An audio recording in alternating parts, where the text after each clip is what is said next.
We know Titanic from so many stories, even a movie, but now we have its first full-sized digital scan. And nope, it's not like those models from before, where we mostly imagined what the ship was supposed to be like. This time we got a real digital scan. A team of experts really mapped the deep-sea floor around the Titanic together with the ship itself. We basically got a 3D view of the entire wreck, which is like going deep down beneath the ocean's surface and seeing Titanic as if all the water has been drained away. So, the story of the wreck started in 1985, 73 years after the Titanic went down. The explorer named Robert Ballard stumbled upon it somewhere between two submarines that also went down in that area. He was actually on a different task back then, so he didn't even have time to explore the ship properly. But as he was searching for the submarines, he realized how ocean currents affect sinking debris. He noticed the heaviest objects sank quickly and left a trail of debris behind, the trail that followed the currents. Using this knowledge, Ballard made a hypothesis the Titanic had broken in two and left a debris trail as it sank. Before he found the wreck, everyone thought the ship just went down in one piece after hitting an iceberg. So everyone knew where the ship was so the adventure could start, or not. It was hard to explore it. The ship is enormous, and the dark depths of the ocean make it really difficult to capture its whole body in one go. So we mostly relied on glimpses of the decaying ship, and had to settle with teasing scattered parts of the whole picture and filling it up with speculations and stories. But in the summer of 2022, we finally got something different. A team of experts from Magellan Loaded, a company specializing in mapping the deep sea, teamed up with Atlantic Productions, who were making a documentary about the project. They embarked on a mission to capture the complete view of the Titanic. They used submersibles. Those are vehicles that go underwater, remotely controlled by a team of skilled explorers. These submersibles dove deep into the ocean. It wasn't an easy job. They spent over 200 hours collecting information about the entire length and breadth of the wreck. It was like a real-life treasure hunt. But instead of finding gold and jewels, they took something even more precious. Over 700,000 images of the Titanic from every angle possible. Yup, they took photos of every tiny part of the ship, even the not-so-interesting bits most of us would usually skip. Even mapping the muddy parts was an important part, because it helped fill in the gaps between the more exciting things they discovered. And this was a way for all of us to finally get a detailed 3D reconstruction. Even though it's been more than 100 years, you can still recognize the bow of the Titanic, covered in rust that hangs down like stalactites. On top of the bow is the boat deck, where a big hole gives us a glimpse into the empty space where the grand staircase once stood, like a window into the ship's glamorous past. Its stern is now a wild mess of twisted metal. As the Titanic went down, this part collapsed and spiraled into the seabed. The bow and the stern ended up separated by about 2,600 feet. There's a vast field of debris surrounding this giant, stuck on the seafloor. This debris is like a scattered treasure trove, full of intricate metalwork from the ship, statues, and even unopened champagne bottles. There are also personal belongings that went down together with the ship, like dozens of shoes resting across the seafloor. It was a tough task to do, go down and take all those pictures. It may not sound that hard at first, considering it was the vehicle that really immersed itself into such deep parts of the ocean, not the people. But studying the ocean is hard. We haven't explored, mapped, or even seen over 80% of it. The conditions are harsh, and the pressure becomes more intense the deeper you go. And their vehicle had to dive down to nearly 13,120 feet below the surface. That's like 12 Eiffel Towers stacked on top of each other. Plus, you have strong currents in that area, so it was probably like trying to navigate through a watery maze. And submersibles weren't supposed to touch anything. Even the slightest wrong step can damage the wreck that was already so fragile. It seems like the Titanic is frozen in time, so it will always be there waiting for us. But in reality, it's slowly disappearing. It's pretty obvious that the ocean water ruined it considering how long it has been down there. But it's not just that. The wreck itself has become a home for a specific type of bacteria Halomonas titanicae that even got named after the famous ship. These bacteria have a special ability. They can survive inside rusty formations known as rusticles. They kind of look like icicles, those spikes of ice that form when water falls from something and freezes. These bacteria have a taste for iron, which is abundant in the ship's hull. For them, it's like a real buffet down there. And as time goes by, these bacteria will keep eating away at the iron in the ship, bit by bit, until one day the feast comes to an end and the whole ship is gone. It's like a slow but steady recycling process. So this 3D model we got because of the hardworking team and technology comes at the best time because we never know how much time we have left with exploring the famous wreck. This time we might even understand the collision with the iceberg better. You know how movies always show the Titanic hitting the iceberg on its right side? Well, we can't even be certain about that. The scans could help us figure out if the ship actually grounded on the iceberg, like getting stuck on it. We can study the stern and analyze how the Titanic struck the seafloor. That will also help us understand what really happened during the sinking. Maybe we'll get a chance to discover if there was really a strong fire that sealed the fate of the Titanic. One theory says that the coal fire had been raging for a whole 3 weeks before the ship even took its first and last trip. And this could have made its hull weaker, which means most of the work was done. The iceberg just delivered the final blow, if there even was an iceberg, as some people wonder. There's an alternative theory they suggested where the Titanic may have actually hit a hidden mass of pack ice instead of a typical iceberg. Pack ice is made up of large sheets of ice that float near the ocean's surface and can be difficult to spot. They believe this pack ice might have drifted into the Atlantic from the Arctic Ocean. According to one professional mariner, Captain L.M. Collins, that stands up with that idea. If the Titanic had struck a regular iceberg, the ship would have sunk much more quickly than it did. And since the Titanic managed to stay on the surface for a relatively long period of time, less than 3 hours, maybe this was a different type of collision. The mariner also said there are differences in what people said they saw when the Titanic sank. He thinks these differences might be because of optical illusions. In this case, when people were looking at the ocean that night, the way the light was reflecting and the conditions at sea might have made things appear closer or distorted. So when they saw something in the water, it might not have been exactly what they thought it was. Whether it was an iceberg or something else.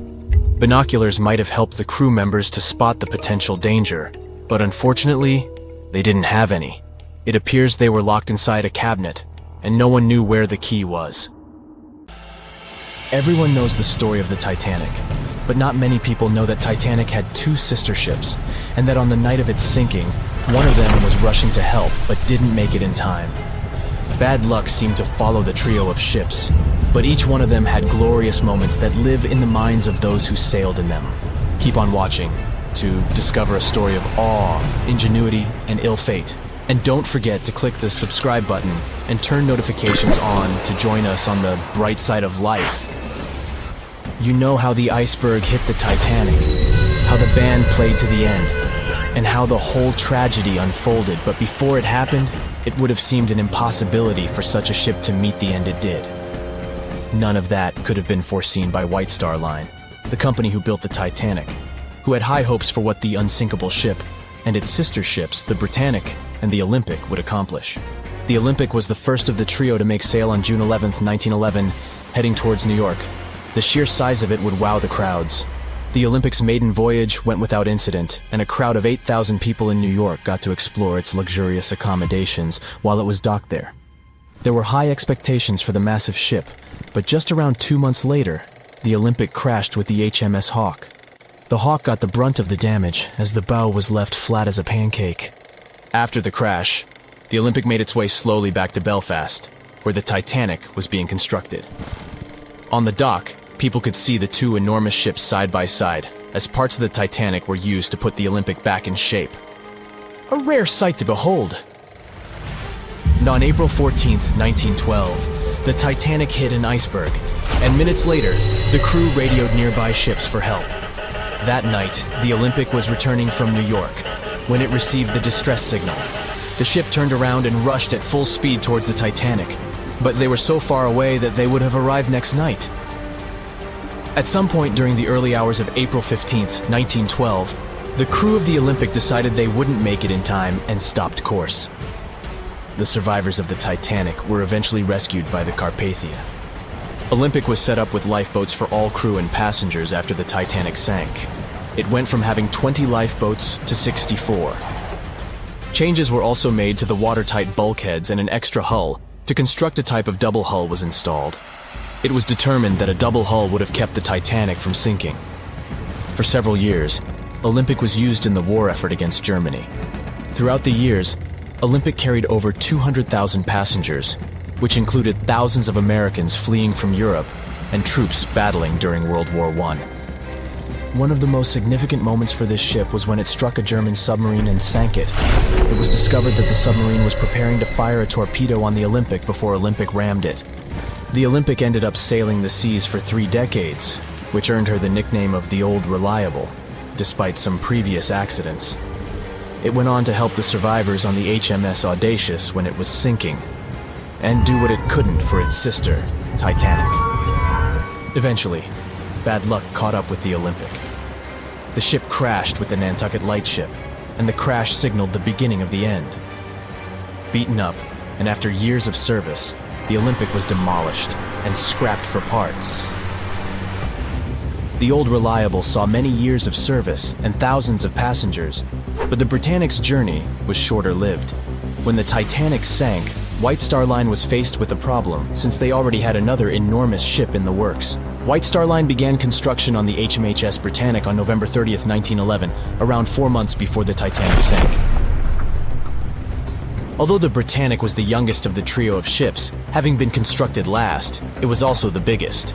They intended to name it Gigantic, but after the Titanic's disaster, they changed the name to Britannic, since they considered it to be a lucky name. With the Titanic sinking, the White Star Line underwent rigorous investigation, and many changes were made to the Britannic's design. The Britannic looked very similar to the Titanic, and it had what was at the time the largest marine turbine in the world, able to reach faster speeds than the Olympic. With Titanic's fate fresh in their minds, everything possible was done to ensure the safety of this newer ship. The Britannic was eventually launched on February 26, 1914, almost 2 years after Titanic met its end. After the Titanic's disaster, the White Star Line wanted the Britannic to redeem their name. The Britannic was on its way to becoming a successful ship.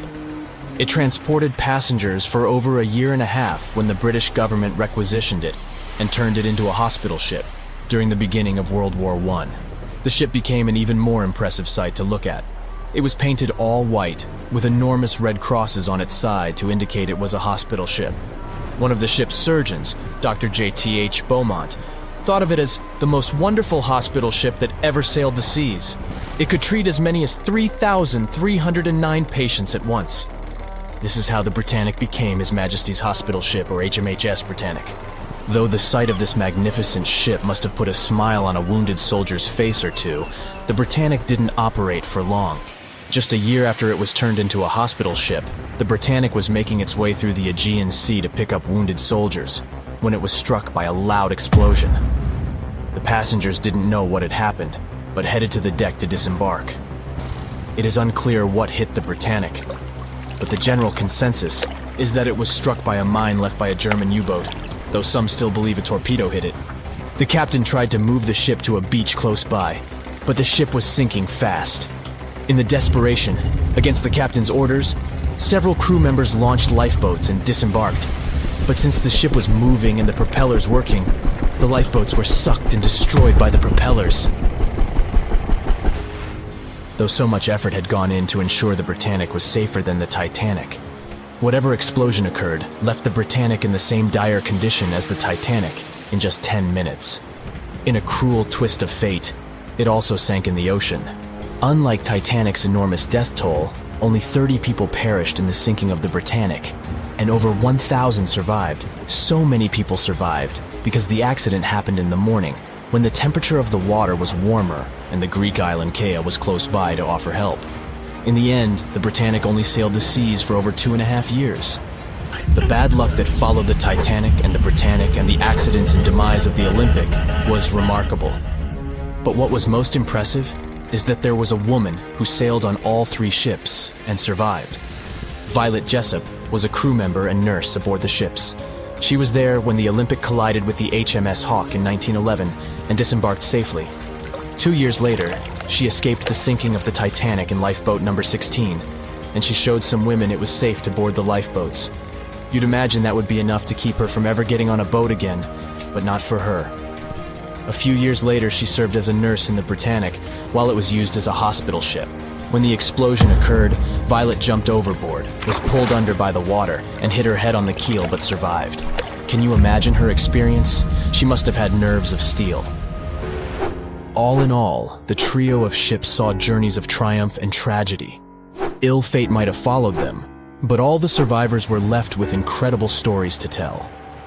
So tell us, Brightsiders, would you have liked to have seen any of these ships in real life? Let us know in the comments section. Don't forget to give this video a like, share it with your friends, and click subscribe to stay on the bright side. Back when it was built, the Titanic was one of the largest and most luxurious passenger ships, with high-class features like a grand staircase, a swimming pool, and a gymnasium. People thought it to be unsinkable because of its advanced safety devices. Its tragic sinking on its maiden voyage in 1912 proved it wasn't at all the case. It wasn't until 1985 that the Titanic's wreck was finally rediscovered using state-of-the-art sonar technology. Ever since, thousands of items have been recovered from the Titanic, many of them being put on display or sold for auction. Things like jewelry, a life jacket, a menu from the ship's restaurant, or even a sample square of carpet from the first-class stateroom have all baffled the public and told stories of the many on-board people. Scientists have even tried to come up with strategies to get the Titanic back up, not because they want to put it up for display, but so it can be properly studied, and more importantly, to stop it from getting more and more damaged at the bottom of the ocean. Some have suggested filling the wreck with ping-pong balls to make it float, while others even considered injecting it with 198,000 tons of Vaseline. Another creative solution was proposed, the idea of using a giant claw or scoop to lift the Titanic. Nobody came up with this device. Using 500,000 tons of liquid nitrogen to trap it in an iceberg that would float to the surface was also considered, but all these potential strategies had to be eventually let go, since the Titanic is way too fragile to ever be recovered. As the Titanic's iconic bow railings are in danger of collapsing, metal-eating bacteria continue to chew away at the ocean liner's wreckage.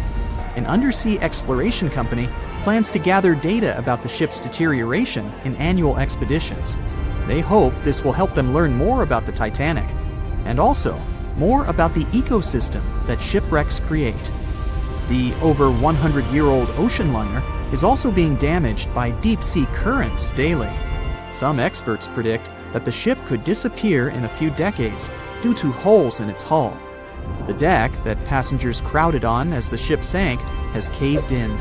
The gymnasium near the grand staircase has also fallen in, and a 2019 expedition found that the captain's bathtub, which became visible after the outer wall of the captain's cabin fell away, is no longer there. Those annual expeditions also gather data about the creatures living at the site, including crabs and corals. Surprisingly, many species have only been seen there at the Titanic wreck, so scientists are curious to find out more about them. The most famous out of all these creatures is the Halomonas titanicae. It's a bacteria, and it was discovered on the wreckage of the Titanic. What's interesting about this creature is that it's able to thrive in extremely salty environments. It's also been resistant to several antibiotics, unlike other types of bacteria.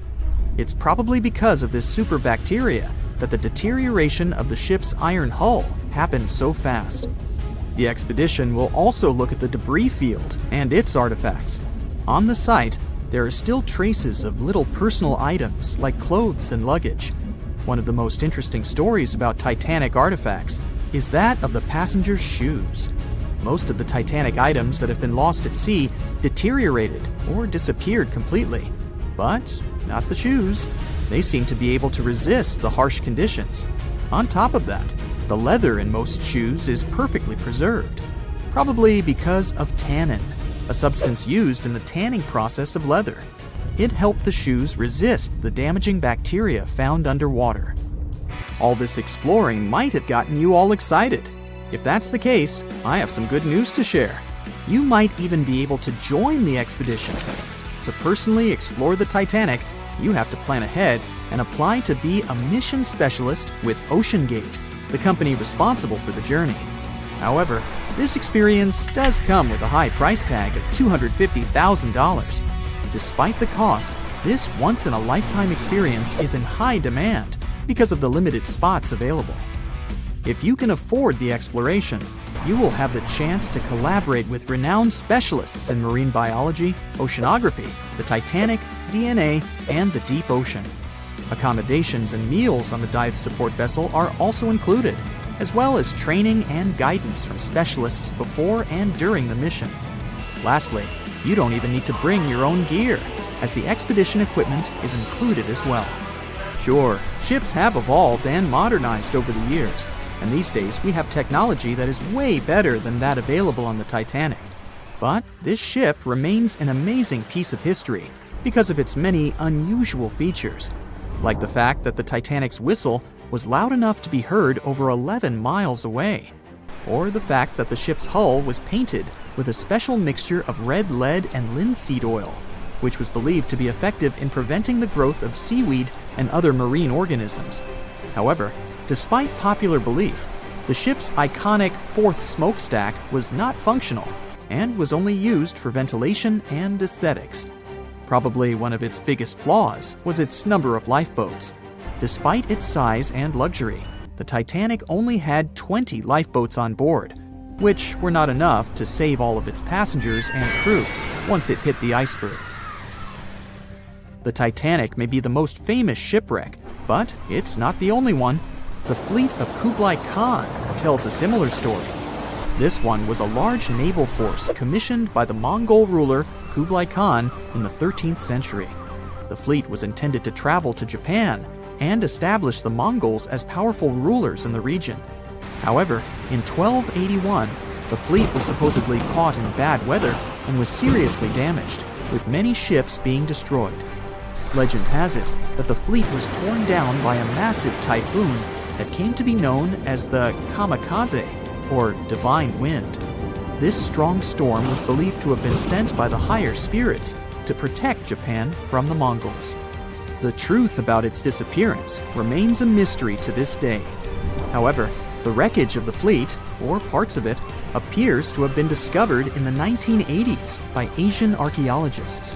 They dug across the site and studied the remains of the ships at a location near Imari Bay.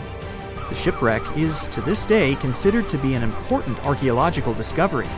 That's because it informed us how well prepared the Mongols were back in the day in terms of their ships. Another tragic story is that of the RMS Empress of Ireland. This was a British passenger ship that operated until May of 1914. This is when the ship was sailing from Quebec City to Liverpool, but it ran into the Norwegian collier SS Storstad in the fog off the coast of Rimouski, Quebec. The collision caused a large hole in the side of the Empress of Ireland, and the ship began to quickly take on water and sink. The crew and passengers were caught off guard, and many were unable to evacuate in time. In total, 1,012 people were lost in the disaster, making it one of the worst maritime collisions in Canadian history.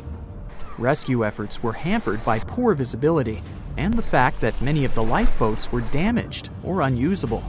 Only 465 people survived the sinking, and many of them were rescued by the Storstad, which had remained in the area despite its damage.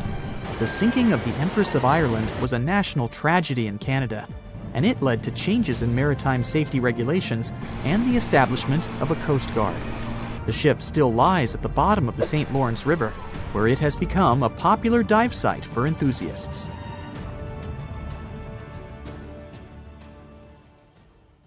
Titanic sank on April 14, 1912, and all of the passengers' belongings and ship's paraphernalia went down into the deep, dark waters with it.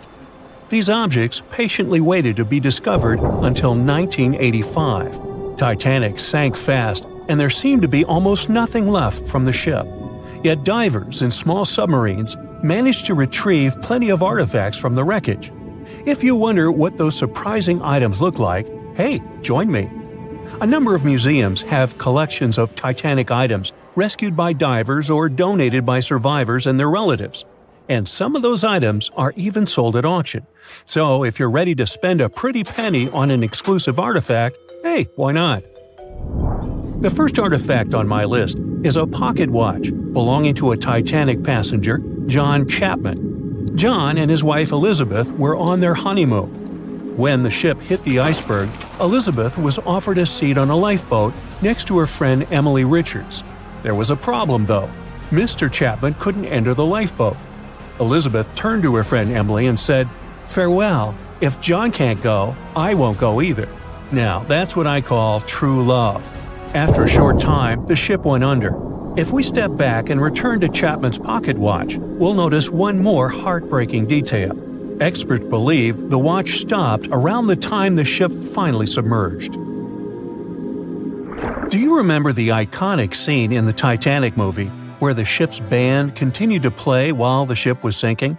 The violin, played by the real musician, was sold in an auction for $1.7 million in 2013. They say the band played Nearer My God to Thee as the ocean liner sank. Since we started talking about the band, we might as well shed light on a piece of music found on the ship. It was the song Put Your Arms Around Me, Honey. Considering the fact that paper gets ruined almost instantly when it meets with water, it's a miracle to see those documents. Another saved paper document is the lunch menu. The first-class passengers wore their beautiful dresses and enjoyed their meals without knowing that it was their last lunch. This unique item was auctioned for $122,000. Meals were offered based on class. For instance, a first-class passenger would eat roasted turkey with cranberry sauce, spring lamb, or baked haddock. In comparison, a third-class lunch consists of stuff like rice soup, fresh bread, roast beef, and brown gravy. There were also cabin biscuits, which the passengers would eat to diminish seasickness. It wasn't just the menu. A VIP ticket was also retrieved. The ticket number is still readable, 1342. Number 5 is Edwardian perfume samples. A chemist named Adolf Salfeld stepped onto the Titanic with various perfume bottle samples. Why did he bring these samples with him? Well, Salfeld planned to open a fragrance store in America. 61 vials of perfume sank with the ship. Luckily, their owner managed to survive and get there safely, but his samples sank and were only rediscovered some time ago by the divers. When we accidentally drop a plate, it usually shatters into pieces. Now, there's a question. Do you think an unbroken plate can be recovered from Titanic? The answer is yes. Original White Star tableware is proof. Apparently, each class of passengers didn't just get different meals, but was also served with different types of plates. The retrieved plates have a green and brown floral motif. The edges have a gold rim, and there's a logo in the center. By the way, they're sold at auction, and you can find them online. Let's carry on with touching personal stories. The love story of Rose and Jack that we see in the movie is fictional, but the ship surely witnessed many romantic tales. Here's a love letter to prove this. The messages tell us a story about how life was on the ship during the last few days. It was written by Kate Buss on April 10th. She mentioned how seasick she felt and other things, such as she was supposed to go to dinner in a half an hour. This letter wasn't the only letter divers took to the surface. For example, there's the letter Esther Hart wrote to her little daughter Ava. It was sold at auction for £119,000. This letter is probably the last letter written on board, since it was completed only 8 hours before the tragedy. The letter is not that damaged because it was in the pocket of Esther's husband's coat. Another letter we can mention is Dr. John Simpson's letter. Those words were the last words that he wrote to his mother. Let me introduce you to Edith Rosenbaum. She was on the ship with her lucky toy pig. Edith had been severely injured in an accident before she sailed on the big ship. The toy was a present from her mother as moral support for her recuperation process. It was actually a music box in the shape of a pig. Edith used it to calm frightened young people in the same lifeboat. The next item on the list is the scout whistle of Lillian Winifred Bentham. She was a second-class passenger. On that terrible night, Lillian was in her stateroom. She didn't believe that the Titanic could sink. After all, it was the unsinkable ship. Her friend came to her and convinced her to hop into a lifeboat. Only then did she realize how serious the situation was. Moments later, she saw the ship break into two parts. As the lifeboat floated into the night, Lillian saw a crewman who was also rescued. Without a second thought, she wrapped the man with her fur coat. It was freezing, so she probably saved the man's life by doing that. The young man wanted to thank her for her kindness, so he gave Lillian a scout whistle. It was the whistle he used throughout the night to call for help. This pair of white gloves is one of the rarest artifacts recovered from Titanic. These cotton gloves belong to a gentleman. The owner's identity is unknown. Fabric can't last underwater for decades, but these gloves look fine, and you can still see the fine detailing and elegance. An alarm bell has also been found. Yes, that's the famous bell, the one that rang to warn people about the iceberg. Frederick Fleet and Reginald Lee were on lookout duty the night of the accident. Both of them survived. Fleet was the one who saw the iceberg before the ship struck it. What's ironic is that Fleet and Lee didn't have access to binoculars. They were stored in a locker in the crow's nest, but the key to the locker was in the pocket of a crew member who was reassigned to another ship at the last minute and didn't leave the key. They could have seen the iceberg sooner if they had had pairs of binoculars. If they had had it, the Titanic could have gotten out of the way. Divers discovered not just belongings of passengers or the crew, but also pieces belonging to the ship itself. Our next artifact is the Grand Staircase. Some parts of this iconic structure are recovered from the wreck. Turns out that this staircase became a meeting spot among first-class passengers. If they wanted to visit the Turkish baths for a spa day or eat dinner, they met at the staircase and went together. This staircase was a sign of how luxurious some parts of Titanic were. Another miraculously saved object that belongs to the ship is its plan. It was one of the most expensive artifacts sold at auction. The plan is around 30 feet wide. What else? The logometer was also discovered. It's a device used to check the sailing speed of the ship and the distance it covers. The experts say that from the start at noon on April 14th, the device logged 268 nautical miles. And there's more. A giant chunk of hull, known as the Big Piece, was also found. This fellow weighs 15 tons. The larger portholes were for the cabins, and the smaller ones were for the restrooms. This piece was found in 1994, but it was in 1998 when it was successfully taken out. After all these years spent underwater, it was swarming with sea life. Still surprisingly, the portholes still had glass. Now, let's assume you were a diver and you could only take out one of these objects. Which one would you pick? Once a famous giant, the largest ship of that time. Now two grand pieces lying on the ocean bottom about 2,000 feet apart, torn by the catastrophic collision of time itself. The stern of the Titanic got completely ruined after hitting the ocean floor. But you can still recognize the bow since many interiors were left preserved. There's a type of bacteria found on the ship's rusticles. A rusticle is this brownish formation of rust. It occurs deep underwater when the wrought iron the ship is made of oxidizes. It means the bacteria eat the iron of the Titanic's hull, piece by piece. And it seems they might finish their snack by 2030, way sooner than when anyone would expect the wreck to be gone forever. You may think it would probably be easier to take the wreck out of the water so that we got to keep it, but it would fall apart if anyone tried to do that. It's been in the water for more than 110 years now, and is now so rusty that no one would be able to reconstruct some parts even if we managed to get the ship out of the ocean depths. What do you think? Could any of about 700 people that had survived the sinking of the Titanic hear it hit the ocean bottom? The largest ship that had ever been made till then disappeared literally before their eyes after all. But sound most likely wouldn't have traveled from water to air. We can't hear that well in water because our bodies are not designed to hear in such environments. And although passengers were close to the sinking site, the Titanic still hit the bottom a long distance away, 12,500 feet. There are so many underwater landslides and earthquakes we cannot hear. and they make way more noise than a single ship slamming into the ocean floor. Most vibrations and sounds must have dispersed over a large area. Also, the downblast of water, which many believe hit the Titanic after it had touched the bottom of the ocean, would have pushed back the majority of the potential acoustic vibrations. Plus, the bottom of the ocean is not hard enough to produce such loud noises. Many survivors said they had heard terrifying noises as the Titanic was breaking apart, but none mentioned hearing anything after the ship disappeared below the surface of the water. Some survivors shared how chaotic it was when passengers, mainly women and children, were getting into lifeboats.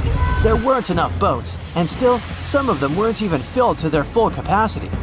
No one knew how to react properly in such a situation. The lifeboat drill had been scheduled for the morning before the Titanic hit the iceberg, but for some reason, it got canceled. A giant ocean liner everyone believes is unsinkable takes a trip across the ocean. On its way, it strikes an iceberg and sinks. Yeah, we all know how the story goes. But what's scary is that it's also the plot of The Wreck of the Titan, a novel published in 1898, 14 years before the Titanic went to the ocean bottom or was even constructed. In the novel, the Titan, what a scarily accurate name too, didn't have enough life jackets, vests, and lifeboats for all the passengers on board. It was also the largest ship of that time, almost identical in size to the Titanic, and both the Titan and Titanic sank in April. Dorothy Gibson was an American silent film actress. She was also one of the Titanic passengers. She survived the catastrophe. Right after she came to New York, she started filming Saved from the Titanic. The film was released only 1 month after the ship sank. Dorothy was even wearing the same shoes and clothes she had worn when she had actually been on the ship. The movie was successful, but it got destroyed in a fire, so it only exists in memories, like Jack Dawson. Titanic wasn't all alone in the restless waves of the cold ocean near the iceberg it struck. The SS Californian was relatively close. Their radio was shut off for that night though. At one moment, the crew members noticed mysterious lights in the sky. They immediately went to wake their captain up to tell him, but he issued no orders. Some believed it was just fireworks. They never realized it was actually a call for help. The flares crew members of the Titanic sent off to the sky, hoping someone would notice. By the time the SS Californian got the SOS message, it was already too late. Some say a full moon may have been the reason the iceberg crossed paths with the gigantic ship. A full moon may have caused incredibly strong tides that eventually sent multiple icebergs southward, right when the Titanic was crossing that area. Would you dare to taste cheese from the Titanic? The wreck has been under the ocean surface for more than 100 years now. It took more than 70 years to find it. By that time, most of the food that had gone down together with the ship had, of course, spoiled. But it's possible there's still some of it left. Some foods are protected from decay. For example, cheese. The microbes that turn milk into cheese create special conditions to protect the product from spoiling. Multiple things have survived the Titanic. A handwritten letter where a mother and a daughter wrote to the girl's grandma about the amazing journey they were on together. The letter has been around for more than 100 years and got sold at an auction. A battered pair of white cotton gloves was found in the wreck. Musicians on the Titanic played till the very last moment. Sheet music and one violin were found among the wreckage. The bell one of the crew members rang 3 times to warn there was a very close iceberg on their way. A pocket watch that stopped at 1:45 a.m., the time when the ship went under the water. Perhaps one person could have changed what happened on the Titanic. David Blair was a pretty lucky man. He was supposed to take the spot of the second officer of the Titanic. He was pulled out at the last moment, which eventually saved his life. It was a great thing for him, but something clouded his joy. What if he was the only person who could have done something to save the ship and the passengers? Back in the day, ships didn't have smart advanced technology like they do today. They couldn't see a threat on the horizon. Binoculars were pretty helpful, but the crew members on the Titanic didn't have access to the room where they were kept. David Blair was the man responsible for the keys. He left the ship in a hurry and forgot to hand over the keys that were in his pocket. Maybe if the crew members had had access to the binoculars, they would have seen the iceberg on time and had enough time to change course. It's possible that the giant iceberg that sent the Titanic to the ocean bottom was made of snow that had fallen in southwest Greenland. Scientists even used a computer model to calculate the paths the iceberg took in any given year, taking into consideration ocean currents and weather readings for that year. It's possible that the iceberg was 1,700 feet long, with a weight of around 75 tons. By the time it collided with the Titanic, it had dwindled down to only 1.5 tons. Violet Constance Jessup was, as many called her, Miss Unsinkable. She was only 24 years old when she joined the Titanic crew as a stewardess. On the tragic night when the ship struck the iceberg, she was lying in bed. As soon as she heard that something was going on, she got dressed and quickly went to the deck. Violet helped passengers get into lifeboats. 4 years later, she was on the Britannic, the Titanic's sister ship. Once again, the ship started sinking. Not only did the woman survive another accident, but she was also once again the one helping other people to escape the vessel before it disappeared below the surface. No one could ever have imagined that the unsinkable Titanic would collide with an iceberg, except for one man, William Thomas Stead. Well, not directly, of course. It's not like he jolted out of bed one day, envisioning the fall of the Titanic. Rather, he wrote an empowering short story called How the Mail Steamer Went Down in Mid-Atlantic by a Survivor on March 3, 1886, 26 years before Titanic sank. Okay, let's do a super quick recap. Titanic was traveling from Southampton to New York in April 1912 in the North Atlantic. The ship hit an iceberg, and less than 3 hours later, it was completely underwater.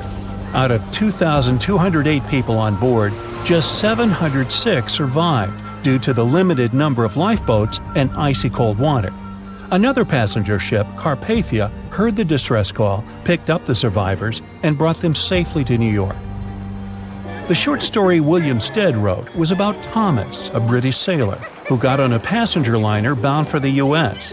At one point, the protagonist realized there weren't enough lifeboats for everyone on board the ship in case something happened.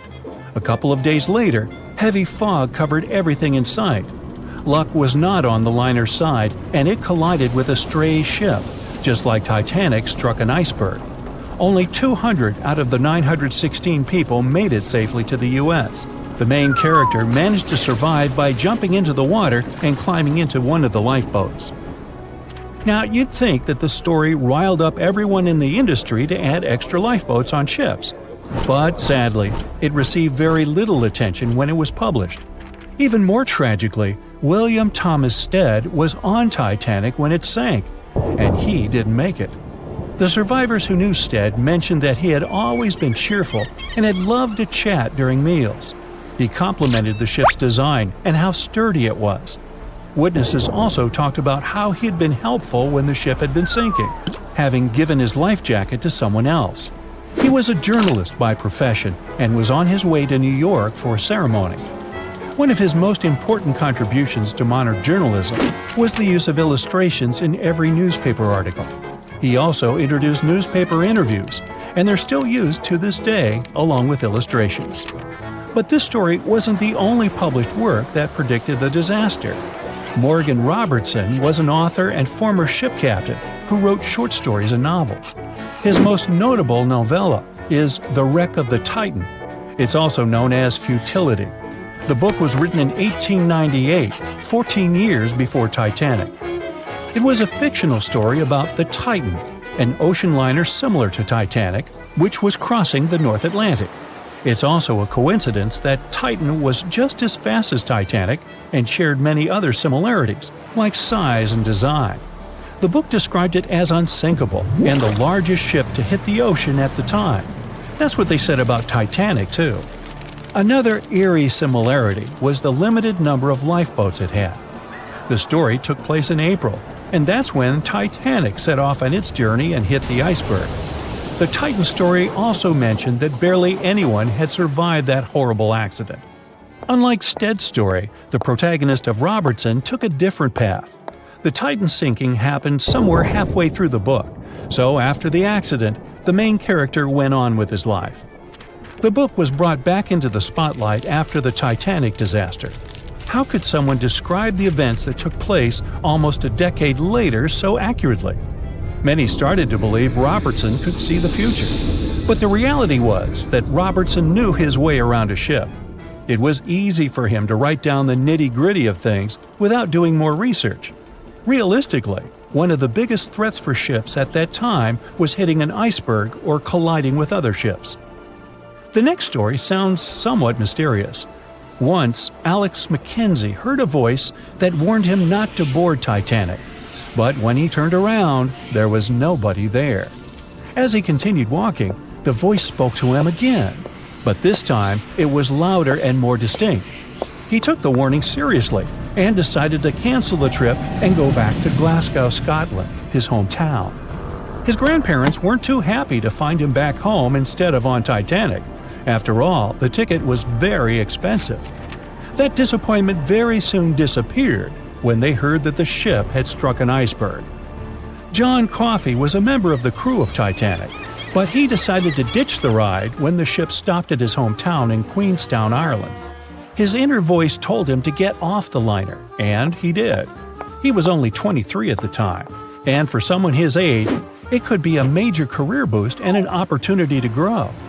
Despite the horrible tragedy, the guy signed to work with the RMS Mauritania just months after the Titanic sinking. Talk about commitment. Some added info was revealed about what may have contributed to the fall of Titanic. The constructors insisted that the ship was unsinkable, but many people later theorized that the vessel's steel plates had been too frail for the freezing Atlantic water. It may have caused the rivets to pop, allowing ocean water to seep inside. Another theory is that there may have been a fire in the hull of the Titanic that had been raging for 3 weeks before the voyage. The fire softened the steel, allowing the iceberg to cut through it like a hot knife through butter. Some pictures before the ship set off on its journey show black marks on the hull, which could have been caused by fire. Either way, the iceberg would have caused significant damage in any case, no matter if there was a fire or not. Some people also blame those who designed the Titanic. The ship was built with large joints at the bottom, which probably snapped easily during the collision. Of course, these are all theories, but we know for a fact that the iceberg was the main character of this drama, and that the works of Stead and Robertson should have been taken seriously. Either way, this should be a lesson for the future, helping to prevent similar tragic accidents. By the way, ocean liners and passenger ships wouldn't exist if it hadn't been for Thomas Newcomen. In 1712, he invented a steam engine that was so strong it could produce enough energy to power a ship. And a century later, in 1819, the first steamship traveled across the Atlantic Ocean to Liverpool, UK. It only took the vessel 29 days to cross the ocean. The passenger ship industry boomed in the early 1900s when it became easier for people to move to America or go on holidays. As decades rolled by, the use of aircraft stole the spotlight from passenger ships, since planes were faster and more efficient. Nowadays, it's quite rare for a passenger ship to collide with anything in open water. Modern technologies can detect anything that can pose a threat and even predict stormy weather. Cruise ships these days are giants compared to the vessels of Titanic's era. Modern ships can carry almost twice the number of passengers and have amenities folks back then could only dream of. Most cruise ships these days have several restaurants to choose from, multiple swimming pools, and game rooms to catch a break. If you're in the mood for some fun, you can watch live performances. Don't forget about the helicopter pad, because why not? Don't worry if you start feeling unwell. The in-house doctors are always there to help any passenger in need. And these ships are only going to get bigger. Putting Titanic and a modern cruise ship side by side is like comparing a Corgi to a Doberman. Back then, Titanic was the biggest and most cutting-edge vessel anyone could dream of. So, who knows what the future of cruise ships can hold? We might even have entire cities floating around. That would be a really big boat. They were on their way to the New World when a rendezvous with an iceberg crushed all of their dreams and hopes. There was panic and tears and heartbreaking goodbyes, like that of Jack and Rose. Or was there? Let's see how well you know the real story of Titanic. The love story of Jack Dawson and Rose DeWitt Bukater was inspired by true events. What do you say? Is it a myth or a fact?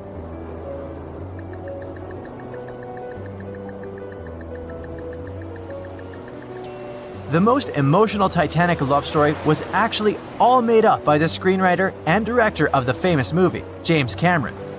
Some passengers featured in the movie were real though, and by a mere coincidence, there was a J. Dawson on board.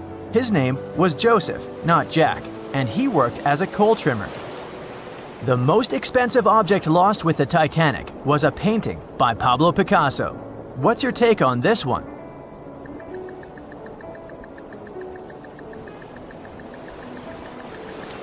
It's a myth. Another one given to us by the famous movie. The most valuable item that went down with the Titanic was probably a Mary Joseph Blondell painting, created in 1814. Some other valuable items were a violin that belonged to Wallace Hartley, the musician who insisted that they had to play till the very last moment. There was also a 1912 Renault Type CB Coupe de Ville that would now cost millions of dollars, a handwritten manuscript by Joseph Conrad, first edition essays by Francis Bacon, 5 Steinway grand pianos, and, of course, some fine china plates and cups, and first-class passengers' jewelry. The Titanic was the largest and the most luxurious passenger ship of its time. Does it sound real to you?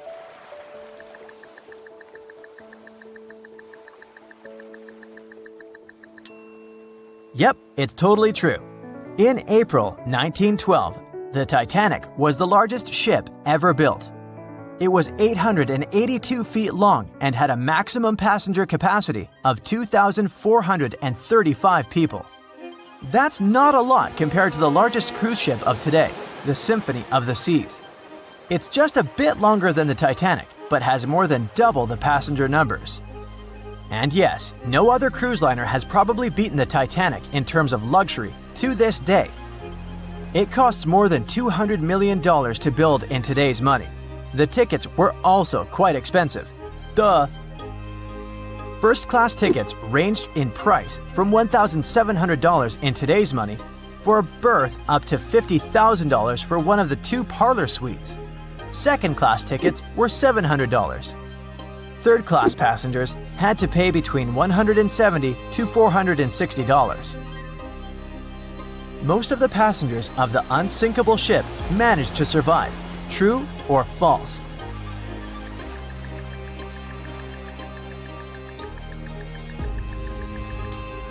Sadly, it's false. Only 37% of all the passengers actually survived the meeting with the Titanic. Around 61% of the first-class passengers, 42% of the second-class passengers, and 24% of the third-class passengers made it out alive. The Titanic was passing through the Bermuda Triangle when things went wrong, and that's probably why it sunk. What do you say? Myth or reality?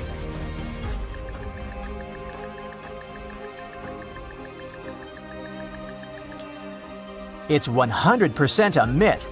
The Titanic never even came close to the Bermuda Triangle.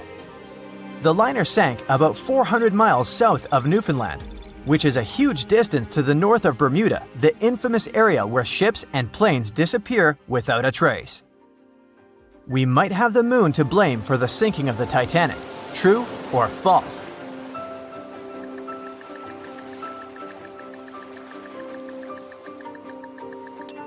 This one is true. The moon heavily affects the tides on Earth. The closer the moon is to the Earth, the stronger the tides are because of the increasing gravity of our satellite. Back in 1912, the moon was so close it made several glaciers in Greenland break apart. Massive chunks of ice that broke off from the glaciers started floating south. The supermoon event came just 6 minutes after a spring tide, the alignment of the moon, the sun, and the earth that makes their combined gravity reach its peak twice a month. And the day before, our planet had come the closest to the sun that year, which made the gravity even stronger. This mixture of events created perfect conditions for one of the most powerful tides in history. Icebergs breaking off from Greenland's glaciers drift off to the coastal waters of Labrador and Newfoundland, where they often run aground. To move on, they need to either melt and become lighter or catch a high tide that would carry them further. The 1912's tide was as high as it gets. So they shifted many shipping routes south because of the huge amount of icebergs. But not the Titanic, of course, as they believed it was unsinkable. It took 4 hours and 40 minutes for the Titanic to sink. What do you say?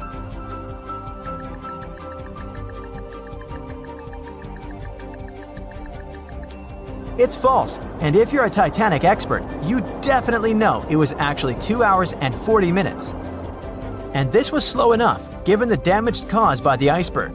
It didn't sink faster, thanks to the ship's construction. There were 16 watertight compartments in the lower part of the ship. They worked as a lifeline. When the iceberg crashed into the hull, it broke into 6 boxes. The Titanic could have stayed afloat only if 4 compartments had been damaged. Water filled the first 6 compartments within 1 hour. During this time, the ship tilted slightly to the right side. Then, water began to flood the 7th box when all 6 boxes were filled. And from that moment, the sinking rate was growing with every second. The ship's bow sank under the water, and then the stern filled up. One of the leading reasons for the Titanic tragedy was signal rockets. True or false? What's your take on it?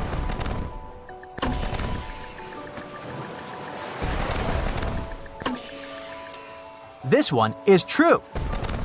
When any ship sinks, the crew members must release red flares. It's a signal to all nearby ships that someone is in trouble. But for an unknown reason, someone put white lights in the Titanic's rocket box. When the ship crashed into an iceberg, the crew members released white flares. Another ship, SS Californian, was nearby at the time. Its captain knew the Titanic was going through a dangerous iceberg area.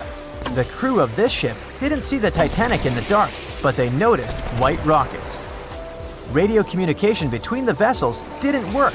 The SS Californian operator turned off the receiver. The Californian captain felt that something was wrong, so he sent a Morse lamp signal to the Titanic. But it was too late. The ship was already underwater, so no one could respond. Another ship, Samson, was sailing alongside the Titanic. It drifted with lights off since it was catching seals, and that's not legal. When the captain saw the Titanic's white rockets, he thought it was the Coast Guard. So Samson sailed away as fast as they could. They realized they had abandoned the drowning passengers once they made it to Iceland and learned the horrible news. In 1996, one expedition managed to raise the Titanic from the ocean floor. Do you believe it?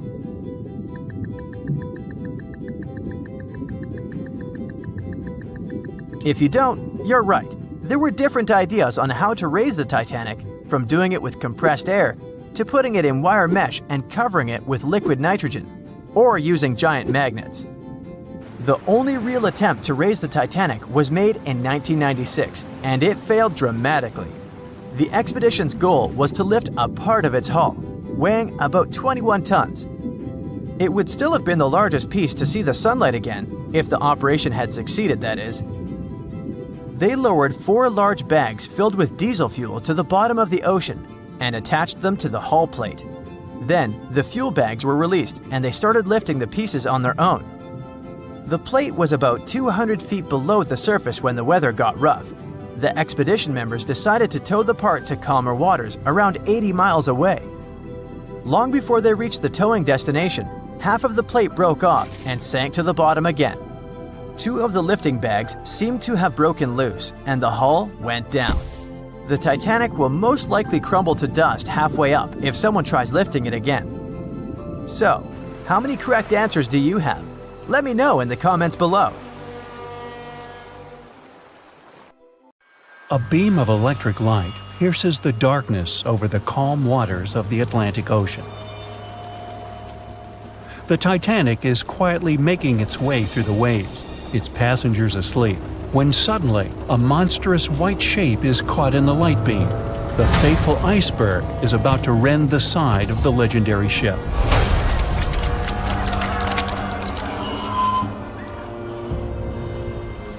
April 14, 1912, only 2 days before someone will take a photo of a giant iceberg with a pretty unusual elliptical shape. It turns out that this iceberg most likely formed out of snow that fell 100,000 years ago. Researchers used computer modeling to figure out its origin. They used data from 1912 and added some new information about winds and ocean currents. They concluded that the iceberg was probably a part of a small cluster of glaciers in southwest Greenland. These days, it's possible to calculate the routes of such icebergs in any given year in the past. So the infamous chunk of ice was on its way from Greenland to an area further south from Cornwall. If the ship had passed through that region only 2 days later, the iceberg would have moved far away from the point where they met. At first, the weight of the most well-known iceberg in the world was 75 million tons. With time, it started to slowly melt away. And when it sank the Titanic, its weight was only 1.5 million tons. By the time of the collision, it had probably been melting for months, but it was still a true monster. When the Titanic sank, the iceberg was 400 feet long, and more than 100 feet of its surface was above the water. Some people believe it was a supermoon that caused the Titanic to sink. That night, there was a rare lunar event. It hadn't happened for 1,400 years. In normal conditions, the iceberg wouldn't have traveled so far south without melting and losing the largest part of its mass. But the supermoon could have been the reason for an unusually high tide that pulled the iceberg away from the glacier way faster than usual. There's a specific type of bacteria that slowly consumes the remains of the Titanic. Salt corrosion, ocean currents, freezing temperatures, plus this rust-eating microorganism might consume the entire wreckage. American actress Dorothy Gibson was aboard the Titanic. She survived, and when she arrived in New York, she started filming a movie called Saved from the Titanic almost right away. The movie was released only a month after the Titanic sank, and in the movie, she even wore the same shoes and clothes she had during the actual disaster. The movie was a big success at that time, but the only known copy was destroyed in a fire. 14 years before the Titanic sank, a novella called Futility had been published, and it seemed to have predicted the whole event. The plot centered around a fictional ship called the Titan that sank during its voyage. The Titan was almost the same size as Titanic, and they both went to the bottom in April. The reason was hitting an iceberg, too. Both the real and fictional ships were described as unsinkable, and both of them had the legally required number of lifeboats, which, as it turned out later, were nowhere near enough. We've seen it in the movie, but there were some real-life love stories happening on the Titanic, too. 13 couples even took a trip on the Titanic as part of their honeymoon. One of the couples owned Macy's department store in New York. Once it became clear the Titanic was rapidly sinking, the woman refused to go into a lifeboat without her husband. But he didn't want to join her while there were still women and children who he thought had to go first. Then his wife gave her coat to her maid. She insisted that the maid should get into the lifeboat, and she wanted her to be warm. As for the woman herself, she decided to stay with her husband till the end. Some people believe Titanic sank because of a mummy, not an iceberg. It all started around 1000 BCE with a mysterious woman who lived in Egypt, in the city of Thebes. People knew little about her, but they called her a priestess. Her mummy was put in a wooden sarcophagus and covered with a large lid with the image of her face and some mystical inscriptions. This place had been hidden until the first half of the 19th century, when a group of locals accidentally came across it. They disturbed her peace. No one knows how, but the mummy disappeared that day without a trace. A couple of decades later, a group of rich friends from England traveled to Egypt and found the empty mummy casket with the image of the priestess, whose dark eyes seemed to be looking into the void. They decided to buy it, but the buyer disappeared the same night before he even got the case. All members of the group had some accidents. The casket changed its location a couple of times until it, as some believe, ended up on the Titanic. It took more than 70 years for a robot submarine to find the ruins of this legendary ship. The wreck lies nearly 13,000 feet under the surface of the Atlantic Ocean, split into two halves. Why did the liner break apart? No one knows exactly. Some think it happened because of the water that got inside when the ship collided with the iceberg. The pressure was so powerful it separated two parts of the vessel, starting with the ship's bottom structure. Others say it was because of the hull rivets. They had a high concentration of slag or smelting residue, and that's something that can cause the metal to split apart. The ship generally had many flaws, starting with the design. The watertight bulkheads weren't completely sealed on top. This allowed the water to flow between the compartments and, in the end, sink the vessel. The iron of the ship's rivets and steel of the hull ended up ruined because of high sulfur content, cold temperatures, and high speeds. The steel shattered and the rivets popped out quite easily. Because of this, Titanic sank 24 times faster than it would have otherwise. If the ship had hit the iceberg head-on instead of ramming it with its side, it would have probably stayed afloat. How come the crew members didn't have binoculars? It would have surely helped them spot the iceberg on time and maybe even avoid the disaster. But the binoculars on the Titanic were locked in a storage cabinet. Only one crew member had the key, and he had been transferred off the ship right before it set sail. He later said he hadn't remembered to hand over the key. But even without the binoculars, the ship might have had some time to change course and avoid the collision if the crew had gotten some warning. But that's the thing, someone did warn them.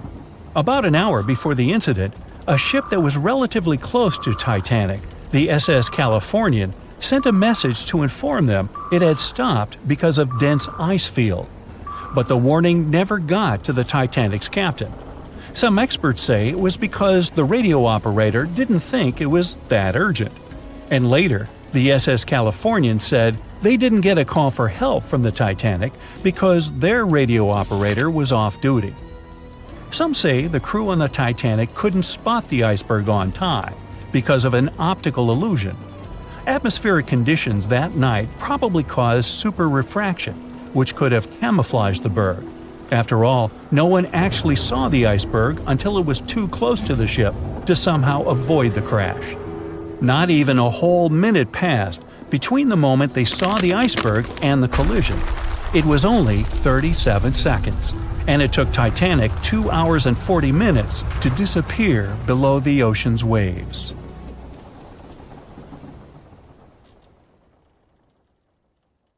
The year was 1854, and the SS Arctic, the fastest passenger liner of its time, set out to cross the Atlantic. As it sailed through the misty veil, it slowly disappeared into the unknown. The Collins Line, an American shipping company, was started in 1818 and only began seriously trading in the transatlantic by 1835. Its steamships crossed the Atlantic from Liverpool to New York within just 10 days. Doesn't sound like a great speed today, I know, but back then, the same thing took other ships several weeks. Light on the water with their wooden hulls, powering through with a strong steam engine, those steamships were the favorite choice for many high-profile people. What could go wrong with such an advanced ship, they thought. This reminds me of some other ship everyone believed to be unsinkable. But anyway, back to the Collins Line. It grew to be a serious contender on transatlantic routes, with only one other competitor, the Cunard's Line. It was a British company also aiming to be the main force through the Arctic Passage. In 1835, the company received a new ship that traveled to Liverpool and came back to New York with the largest cargo ever at that time. From then, the Collins line was steadily growing. It seemed like there would only be future successes for it. Unfortunately, their lavish ships became costly to run with the amount of coal used. Massive power along with weak wooden hulls meant they needed many repairs after each voyage. So, every trip ended up being expensive. But since the ships were safe and had a great reputation, people were willing to pay the price, and the company was definitely not in crisis. They had achieved something no one had managed to do before them. Like I told you, their ships crossed the Atlantic in a whopping 10 days, and Edward Collins, the owner, was very determined to maintain the pace. Their 5 ships easily outran the Cunard's line of only 3. With this great praise, it provided more attention. Though the Cunard's ships were slower with their iron hulls, they believed there was still profit, regardless of how slowly they sailed. Among Collins' ships, the Arctic, the third of them to be launched, was the largest, reaching 284 feet long, with 2 side-lever steam engines, each with 1,000 horsepower. The paddle wheels made 16 revolutions a minute when at full speed. At the time of its launch, the press called it the most stupendous vessel ever constructed in the United States. But glamour and fame couldn't avoid what would come next. On the 27th of September, the Arctic was on its journey from Liverpool to New York, continuing a speed pace through the thick fog. It's possible that by that moment, after 4 years of record-breaking trips, the crew became overconfident with their sailing and the ship. Going only 50 miles from Newfoundland, they carelessly continued through the fog with no radio contact, sonar, or any other form of identifying objects, equipped only with Morse code. A smaller ship, the SS Vesta, which operated as a fishing vessel, often worked around Newfoundland. It was passing through the same path as the Arctic and crashed into its side. Shocked by the collision, the captain of the Arctic offered help to the much smaller Vesta, but it was soon clear that the damage that seemed minor on the Arctic was far worse. Beneath the waterline, a hole was letting water into the hull. The cost of the much faster wooden hull now seemed less valuable. They steered toward land, trying to plug the holes, but they weren't doing so well, and the seawater continued to pour in, filling up higher and pushing the ship down. And finally, once the engine room was full, it put out the boilers, taking away the massive power the Arctic was once legendary for. They moved slowly until coming to a complete stop. The ship continued to sink, and the order was to abandon it. At the time, maritime law allowed for the Arctic to carry only 6 lifeboats, only capable of saving 180 people. The crew and some of the passengers managed to push their way aboard and took most of the seats on those boats. Things were pretty wild, and everyone forgot about their manners, not letting the ladies and the youngest ones board first. It took 4 hours for the Arctic to sink. 150 crew and 250 passengers were on board. Those that weren't able to find a lifeboat made a desperate attempt to build their own rafts from parts of the ship. 2 days later, only 3 boats made it safely to the shore. The other 3 were never found.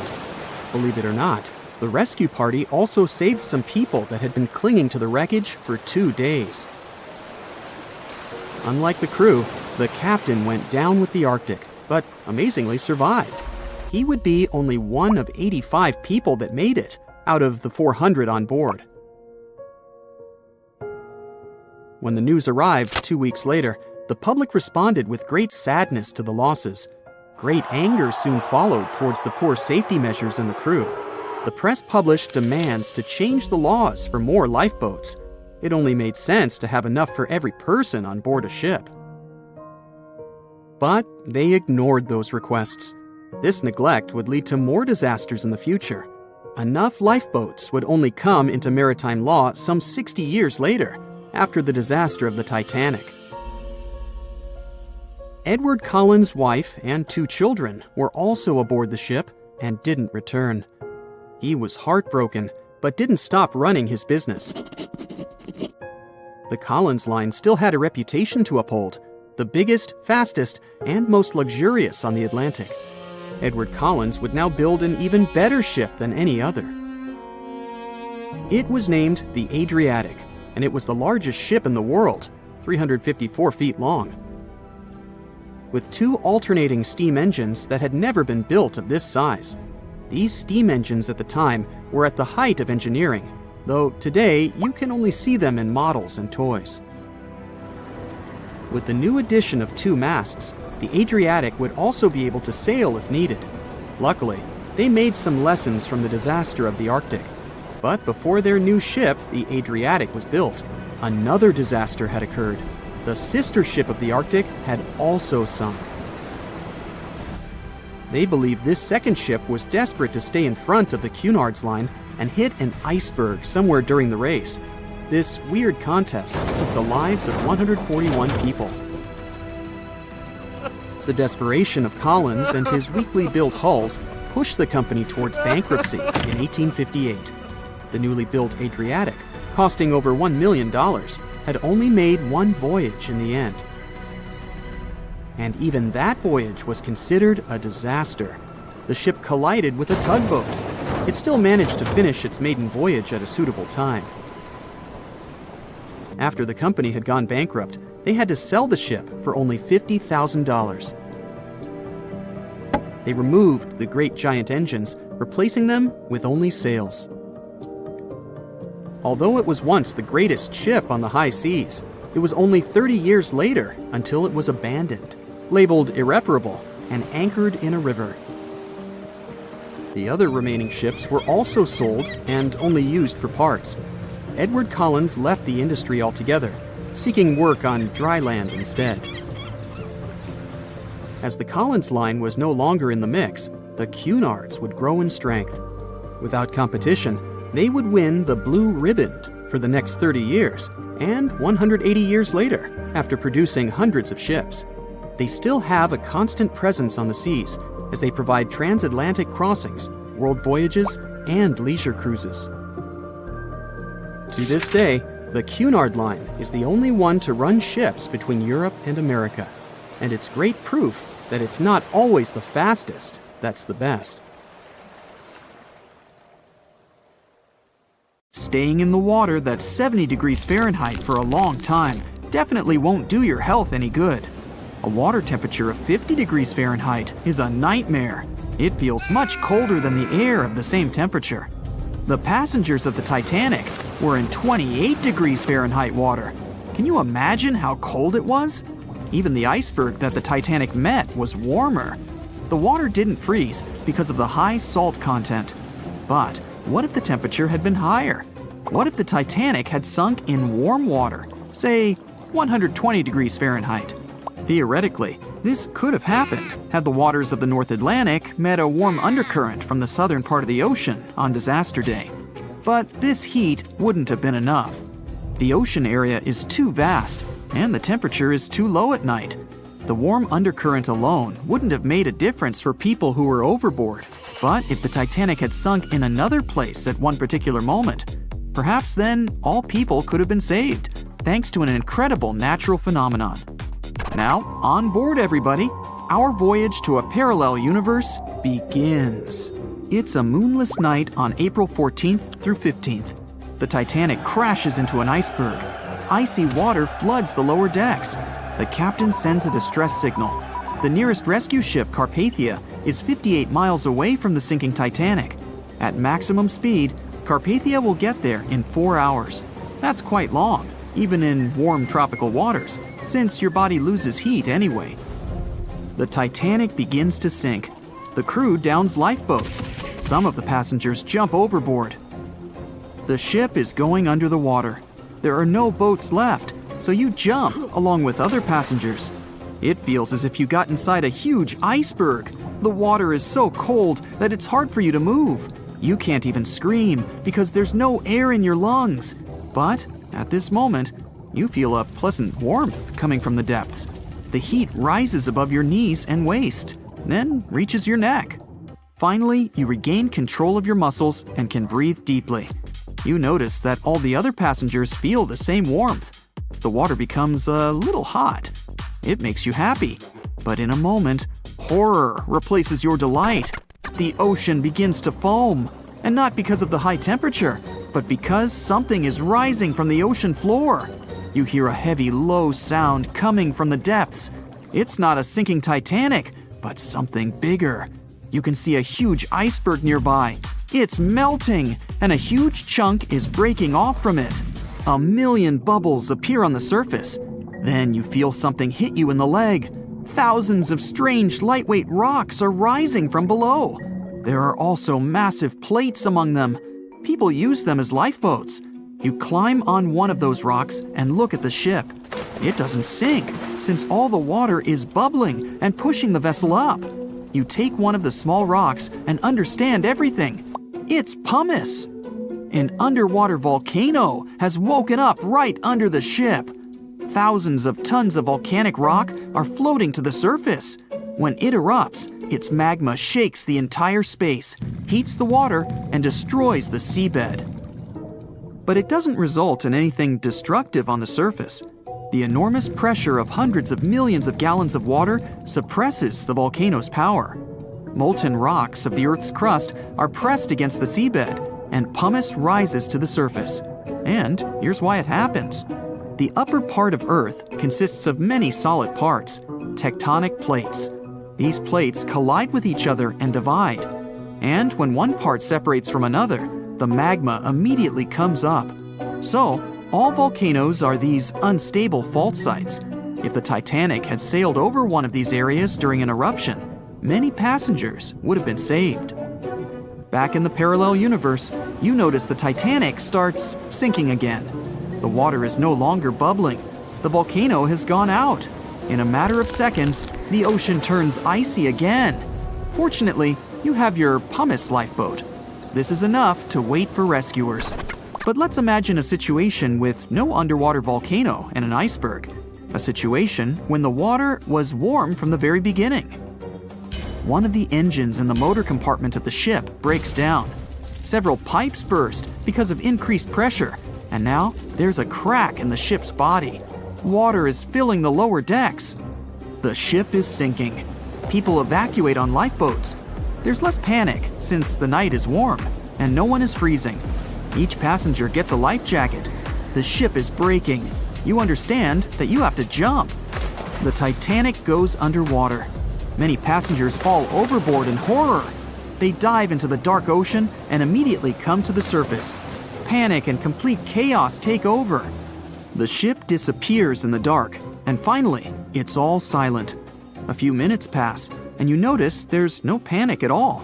The water is warm. Almost all passengers have life jackets. Someone is floating on the wooden ship wreckage.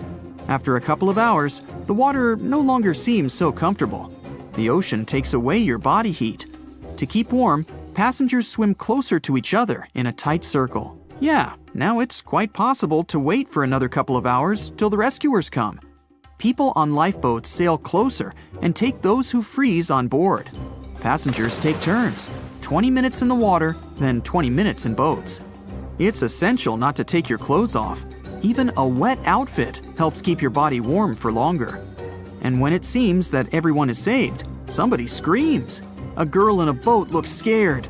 She trembles with fear and points her finger into the black water.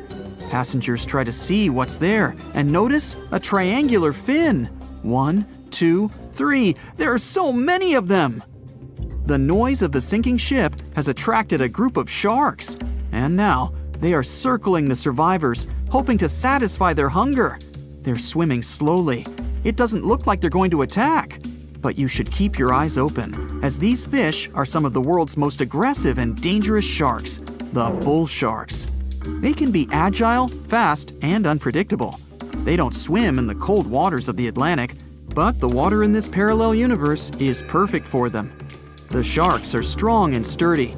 They create the illusion of slowness to relax their prey. They're called bull sharks because of their short, blunt muzzle, like that of a bull, and they like to hit a target or other sharks with their forehead. Several fish are ramming boats. Someone falls into the water. Fortunately, people help them back on board. The sharks aren't going to retreat. Chaos and panic ensue. People are screaming and splashing the water with paddles to scare away the fish, but it doesn't help. One of the sharks opens its toothy mouth and clings to a boat. At this moment, you notice more fins nearby. A pack of great white sharks arrives at the party. They are some of the most dangerous animals on the planet. They're big, fast, and strong, and their 300 triangular teeth lined in several rows are sharp as blades. Great white sharks swim around the boats and scare away the bull sharks.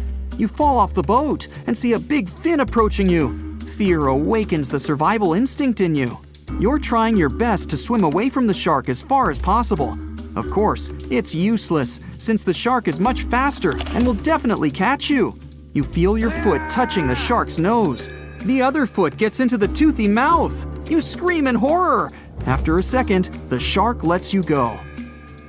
Great white sharks rarely attack people. If they bite, it's just to test you. After all, the shark's favorite prey is seals. It simply loses interest if it realizes you aren't a seal. But if the shark is starving, it doesn't matter to it what kind of prey you are. Lucky for you, this one is not like that. Those survivors in the boats have almost nothing to fear either. Great white sharks don't attack them. They can push boats slightly, but only to test them. The great white shark is swimming away from you. But a bull one appears, and it looks like it's hungry. The shark is swimming towards you, opens its mouth, and a loud ship horn penetrates the water. This is the RMS Carpathia that has come to the rescue. All the sharks swim away scared. All passengers are saved. Back in our universe, another ship that had been nearby could have saved the passengers much earlier. But that's another story. Is the Big Apple getting a little too heavy for its own good? A recent study revealed that New York City is sinking. And get this, it's all because of those towering skyscrapers. Apparently, the whole event is called subsidence, which is when the Earth's surface settles bit by bit, or suddenly sinks. Soft sediments shifting and the weight of the city itself are the culprits behind this sinking sensation. Now, don't get too alarmed. The study found that New York is sinking at a rate of 0.04 to 0.07 inches per year. Sure, that doesn't sound like much, but there are parts of the city that are sinking even faster than that.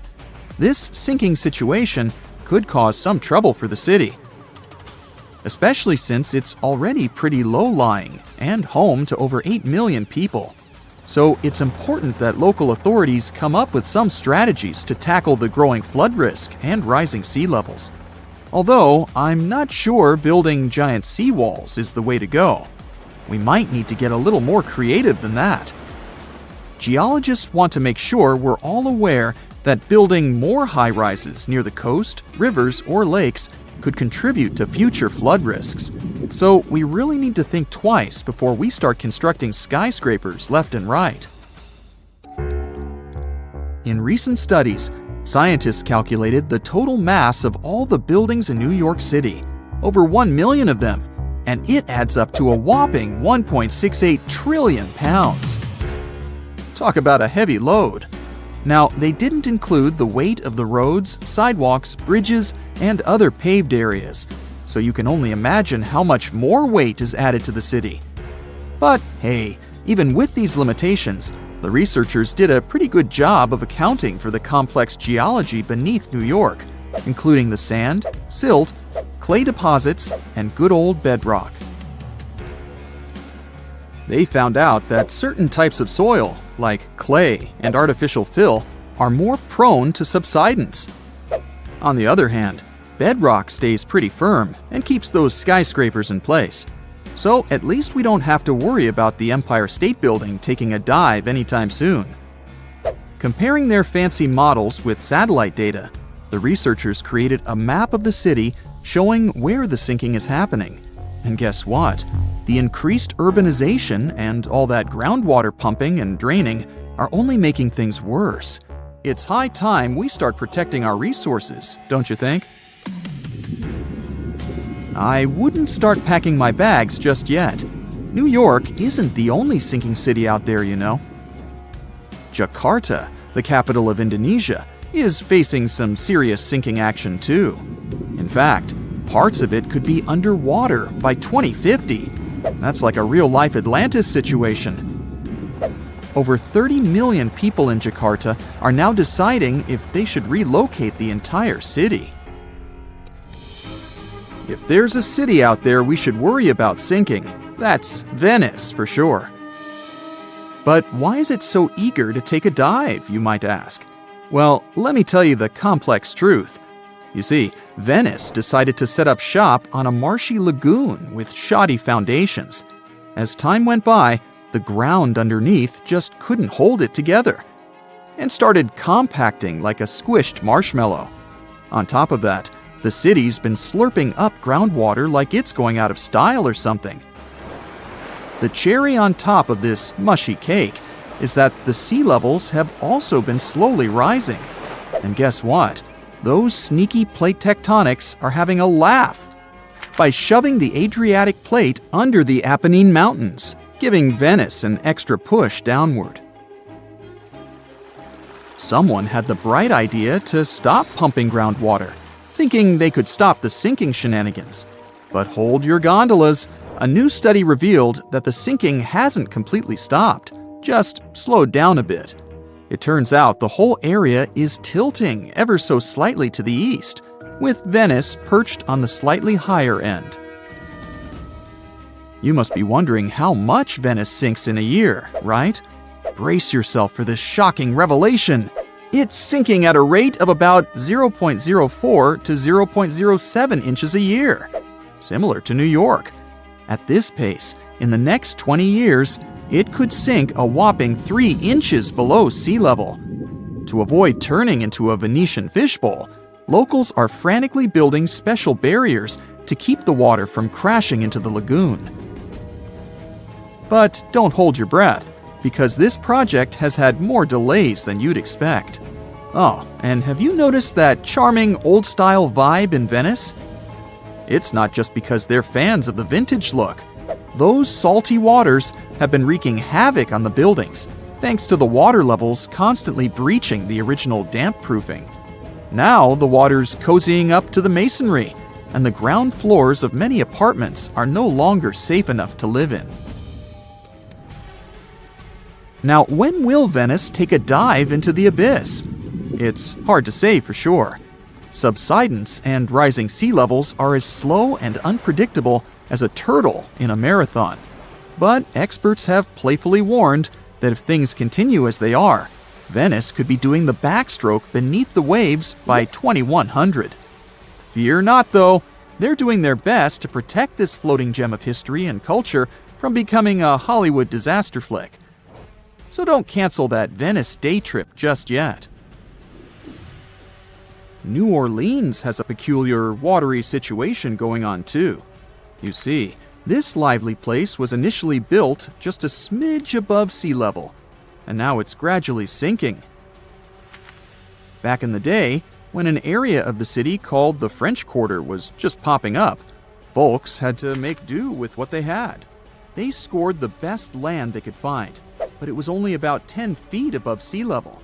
And let's not forget, the rest of the city is as flat as a pancake, with the areas around the French Quarter being just a hair lower.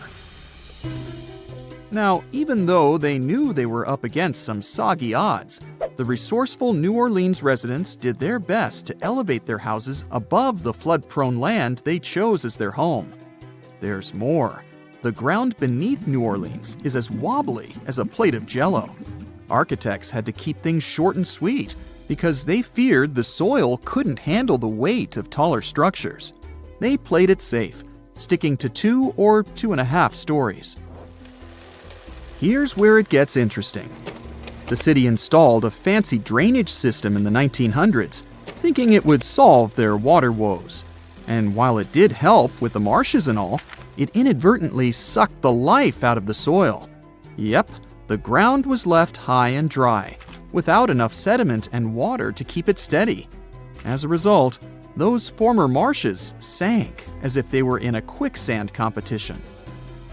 By the 1930s, things got even more topsy-turvy. 1/3 of the city was below sea level, And by the time Hurricane Katrina made its grand entrance, that number skyrocketed to around 50%. Oh, and here's the icing on the cake. Sea levels decided to join the party, rising faster than a helium balloon. So now, not only is New Orleans sinking, but the surrounding area is also at various degrees below sea level. So, what can we do about all these sinking cities? Well, for instance, we could manage our water consumption a bit better. We can't just keep sucking groundwater out of the earth like there's no tomorrow. We've got to find new ways to quench our urban centers' thirst. Think about it. We could purify surface waters, or even turn salty seawater into a sweet solution. Of course, we'll need a boatload of energy to make it all work. Speaking of great urban water management, let me tell you about a town in Denmark called Nye. These guys have got it all figured out. They collect rainwater and use it to supply their toilets and washing machines. Talk about resourcefulness. Now that's what I call a splash of genius. I'm sure you've seen it, or caught a glimpse of some videos of ships sailing through a weird line of water. In those images, one side is dark blue and clear, and the other side is greenish and silty looking.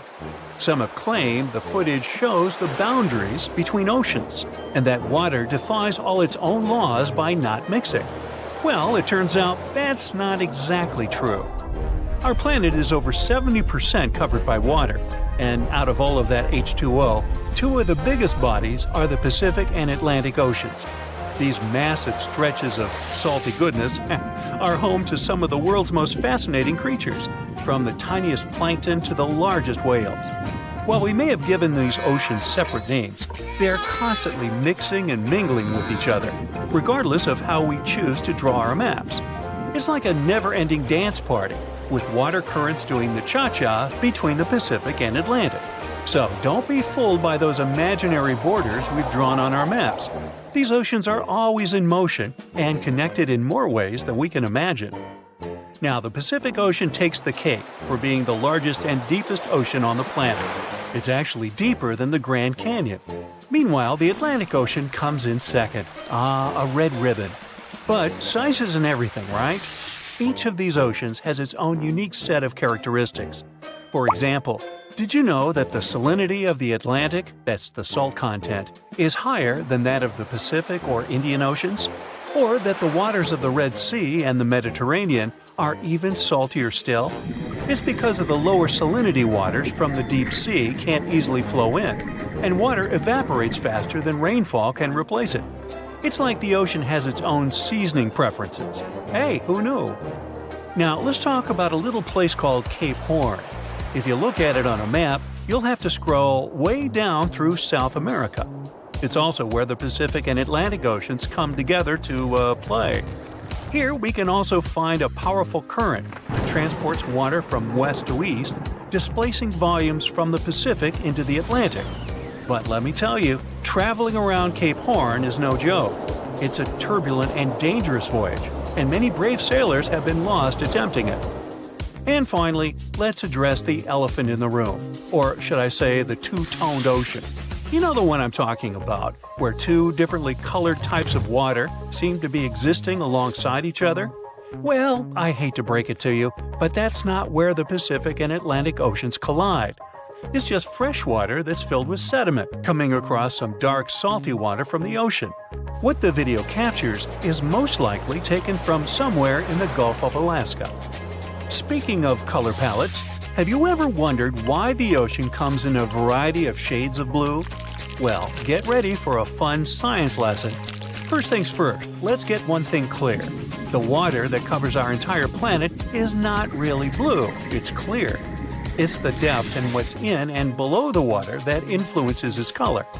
It appears blue if the water is deep enough that light isn't reflected off the bottom. This is due to the fact that sunlight can be absorbed or reflected by water molecules as it enters the ocean. The shorter wavelengths of light are more likely to scatter, giving the ocean its blue color, whereas the longer wavelengths are absorbed close to the surface if there is nothing in the water but, water. But that's not all. The ocean's bottom and its particles can also affect the color. For example, in some areas of Greece, the water comes in a gorgeous turquoise shade. This happens due to the seafloor being filled with white sand or rocks. It turns a lovely light blue tint when the light reflects back up from the bottom. The health of the ocean can also be seen in its color. Rarely is the water clear, and it frequently contains suspended particles, contaminants, tiny organisms, and small plant and animal life. Like a doctor reading a patient's vital signs, oceanographers examine the color of the ocean to determine its health. Now, let's talk about phytoplankton, the tiny plants that give the ocean its green tint. These little guys use chlorophyll to eat up sunlight and, through photosynthesis, make up about half of the oxygen people need on our planet. Now, finally, let's talk about the deepest blue found in our planet's waters. Due to its location in the middle of a massive oceanic whirl, the water off the shore of Easter Island in the Southeast Pacific Ocean is deep and extraordinarily transparent. Here, the ocean's layers barely mingle, and nutrients aren't forced up from the deep bottom, leaving the water remarkably clear. For the human eye, it looks like it's indigo-colored. So, if you ever find yourself in the middle of the Pacific Ocean, make sure to take a peek. Now, consider this. Could there be any other body of water underneath the ocean? How could that possibly be? It turns out that there's an underwater river making its way near the Australian shores. This undersea phenomenon is made up of sheets of dense water that find their way beside the ocean floor at a leisurely pace of about half a mile a day. That may not sound like much, but get this, it's a whopping 65 feet thick and goes for over 60 miles. Can you imagine riding down that river in a submarine or scuba diving next to it? Talk about a wild adventure. The findings of researchers who first identified this phenomenon were astounding. This is the first time that these dense shelf water cascades have been observed in such warm water, despite the fact that they are apparently more popular in high-latitude regions. According to Australian scientists, these rivers pop up because water evaporates during the summer, and then it's cooled in the wintertime. Who would have thought that the cyclical nature of the seasons could produce something so amazing? It's not the only place in the world where these events happen. Researchers have discovered underwater rivers in different countries all over our planet. For example, they found a similar one in the Black Sea, one off the coast of Portugal, and even one in Mexico. But back to the Australian River, because that's where the real excitement is. The researchers used seafaring gliders to uncover this amazing discovery. These self-propelling robots come with special sensors that check the water temperature, salt quantity, plankton productivity, and oxygen levels. They can also make popcorn. Nah, just kidding. They can work underwater without pause for up to 8 months, which is way longer than most humans can stay underwater. And let me tell you, these gliders did not disappoint. Thanks to them, we now know about this incredible underwater river in Australia. The majority of our ocean is still a mystery to us. That's both good and bad news, right? Well, on the bright side, there's much to be excited about in the future. Sure, exploring the universe sounds good, but there's still much to do here. So why not start with the deep blue sea? As for the information scientists don't yet know, don't worry, they're not just sitting around twiddling their thumbs. Through some good old-fashioned exploring, we're learning more and more about the secrets of the sea. As of 2021, we've only mapped about 20% of the seafloor using high-tech sonar systems mounted on ships. Now that's a lot, but when you consider that the U.S. seafloor alone is bigger than all 50 states put together, you can see there's still a long way to go. And let's not forget about all the amazing creatures down there. Scientists think there could be up to 1 million different species in the ocean, with the majority still waiting to be discovered. The Empire State Building's tower was designed to serve as a docking station for dirigibles. At that time, people believed that these airships would become the main means of transportation in the future. The project included gangplanks, check-in and customs offices, and so on. But then the engineers realized that the wind up there was too strong for their plans, and they gave up on their idea. Angel Falls, the largest uninterrupted waterfall on the planet, is more than twice as tall as the Empire State Building. During the dry season, the falling water sometimes evaporates before it reaches the ground. One of the most mysterious sounds ever heard on Earth was the bloop. It occurred in 1997 and resembled the noise of marine animals, but the volume was too great for a sound produced by a living creature. The bloop continued for 1 minute. It started from a low rumble and then rose in frequency. Antarctica might just look like a giant field of ice, but there's actually a huge continent underneath. That means that it has volcanoes, mountains, and valleys, like any other continent. Scientists have recently discovered that the Antarctic landmass has the lowest point on the planet, as well as huge mountain ranges. If any of the numerous volcanoes were to erupt, it would melt a huge part of the surface ice and increase the spill of ice into the ocean. The sea level would rise and flood coastal areas around the world. The ocean waters would also be disrupted, putting marine life at risk, though all of these volcanoes are dormant at the moment. Each day on the South Pole lasts 6 months on this continent. The South Pole only has a single sunset and sunrise across an entire year. Early Earth might have been purple, not green. There's a theory that ancient microbes used molecules rather than chlorophyll to absorb sunlight. These molecules likely gave living organisms a violet tint. During the Stone Age, the entire population of Central Europe was around 1,500 people, which means they would all fit on a mid-sized cruise liner these days. Astronomers have figured out that the Milky Way weighs around 1.5 trillion solar masses, and one solar mass is the mass of our Sun. A tiny part of this weight is a supermassive black hole at the center of the galaxy, and 200 billion stars. The rest is dark matter, mysterious and invisible. If all sheets of Arctic ice and glaciers melted at the same time, the sea level would rise for the height of a 26-story building. Under black or UV light, ripening bananas look bright blue. That's because of the chlorophyll that's breaking down when the fruit is ripening. Because of tectonic plate movements, the Pacific Ocean shrinks every year, and the Atlantic Ocean gets bigger by the same amount. These days, there are only 2 ice sheets in the world left after the planet's last ice age.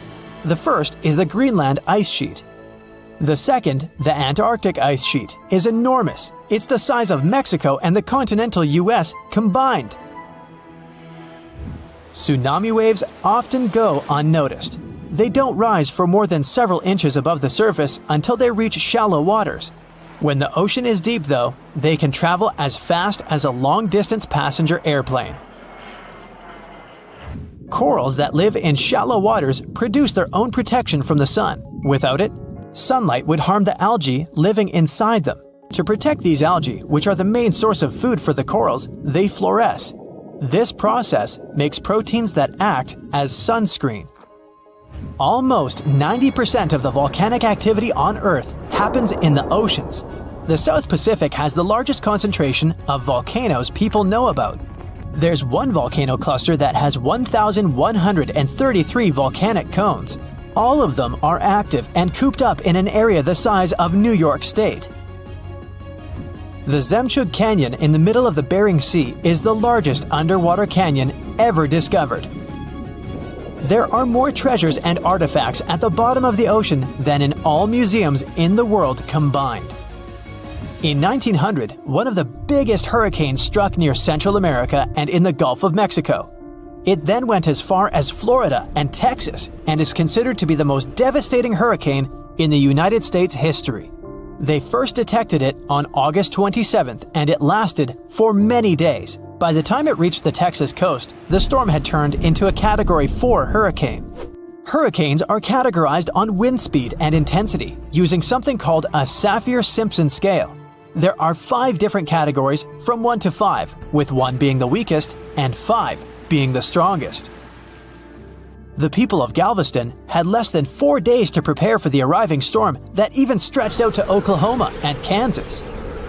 The Great Hurricane then made its way to the Great Plains and turned towards the Great Lakes, New England, and reached southeastern Canada. The storm was so bad that more than 3,600 homes were damaged, even though they were sturdy enough to withstand the storm. Given the population numbers back then, it was equivalent to hundreds of thousands of houses destroyed, if not millions. Spotted Lake, Canada. They call it the most magical spot in Canada. In winter and spring, this is just a regular lake that looks like any other. But try going there in the summer when the water starts to evaporate. It'll feel as if you've entered a different world, a polka-dotted landscape with blue, green, and yellow spots. Over the summer, there are over 300 pools there, and they all look magical. Over the centuries, people believed each of them had different healing properties. Oh, and the explanation for the vibrant colors is pure science. Each of them has a high concentration of different minerals.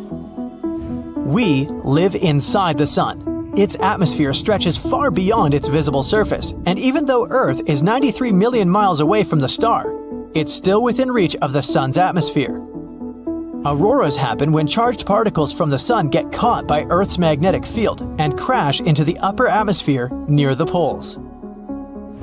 Our planet is gradually slowing down the speed of its rotation. It happens at an unhurried pace of 17 milliseconds per 100 years. Because of this, our days are becoming longer, and still, only after 140 million years, a day on Earth will last 25 hours. Earth's southernmost continent, Antarctica, is only the fifth largest one, but it contains almost 70% of the planet's fresh water and 90% of the world's ice. Antarctica is also considered to be a desert. Lots of rocks on Earth have a Martian origin. Scientists analyze the chemical content of some meteorites found in the Sahara Desert, Antarctica, and other places. It turned out that these rocks had arrived from the Red Planet. The largest sandcastle in the world is located in Denmark. 30 sand sculptors who created it used more than 5,000 tons of sand. To make it more durable, they added 10% of clay, together with a layer of glue. They built it to stand tall against long and stormy winters. Some photons that don't get absorbed are re-emitted, and their wavelength determines the color we see.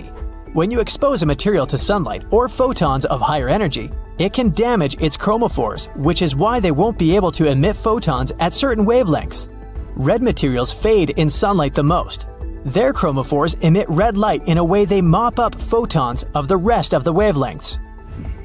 From 60 to 100 tons of space dust drift down to our planet's surface every day. These tiny cosmic particles are mostly released by comets, which are usually made of dust and ice. When the sun turns this ice into vapor, the remaining dust travels down to Earth. My, it's wet out here. In 2016, scientists decided to study the widest part of the Atlantic Ocean, between Africa and South America. It's kind of lonely there. They went days without seeing a single plane or ship. It was mostly just dolphins and whales swimming by. They were in the middle of nowhere. So why? They were floating right above one of the most important geological spots on Earth, the Mid-Atlantic Ridge. It's where two monster tectonic plates meet. Tectonic plates are massive jigsaw pieces that are constantly moving, even though we usually can't feel them. They form the Earth's crust and, in this case, meet beneath the Atlantic Ocean. The researchers floated over the ridge and dropped down some instruments that detect waves, earthquakes, and other vibrations. A year later, they came back to collect the results. At first, the goal was to learn more about the history of the two plates. But the instruments picked up a whole lot more than that. They found out some stuff about the future, too. Way down at the bottom, there's a layer of extremely hot liquid rock that's constantly rising up, pushing on the tectonic plates and causing them to move apart from each other. That means that the Atlantic Ocean is expanding about 2 inches every year, pushing Europe and Africa away from the Americas. At the same time, its bigger neighbor, the Pacific Ocean, is shrinking. It's the biggest ocean, right now, with a huge area that's around 30% of the Earth's surface. Its average depth is 13,000 feet and is home to the famous Mariana Trench, the deepest spot in any ocean. And yeah, it's now shrinking by around 1/5 of a square mile per year. Some scientists even believe that eventually, millions and millions of years from now, the Pacific Ocean could completely disappear. This ocean is where we think most earthquakes happen, plus it's where a lot of the world's volcanoes are. All that causes lots of shaking. Plates move around and old parts of the Earth's crust get destroyed. The ocean floor can't grow fast enough to replace it. This means some big changes are coming in the future. A couple of inches isn't exactly a big deal, but after a few 100 million years, there'll probably be a new supercontinent on Earth. Australia is slowly heading north, and it could eventually collide with Korea, Japan, and eastern China. Africa is moving too. In 50 million years, it'll be pushing right up against the southern parts of Europe. Since it's all happening so slowly, I've had a chance to think up some future scenarios. Okay, not me. A bunch of super brainy scientists with even brainier computers. The first scenario, a monster landmass called Novo. The Americas would slam into Antarctica, then they'd team up and head over to Africa. Meanwhile, Africa would have already smashed into Europe and Asia. Not bad, at least you'd save some money on plane tickets. But for most people, it would take an epic road trip to get to a beach somewhere. The second scenario is Ultima. I feel like these all sound like car names. Anyway, in this scenario, the Atlantic stops getting wider. Actually, it's the opposite. It starts closing in on itself. This new super cool continent would be surrounded by the Pacific Ocean. Scenario 3. Orica. Both the Atlantic and Pacific Oceans eventually shrink down until they either disappear or end up like tiny little lakes. All the life in these two oceans is gone. Instead, some new ocean starts forming to replace them. And the new supercontinent? It has Australia in the corner, with the Americans and East Asia each on the opposite side of a small puddle that used to be the Pacific. The rest of the planet is one big unexplored super ocean inhabited by… who knows? I won't be around then. Number 4. Amasia. There's that car thing again. This one predicts Africa, Australia, and all the continents except Antarctica start moving north. Sorry, Antarctica, even planet Earth keeps forgetting about you. Better luck next time.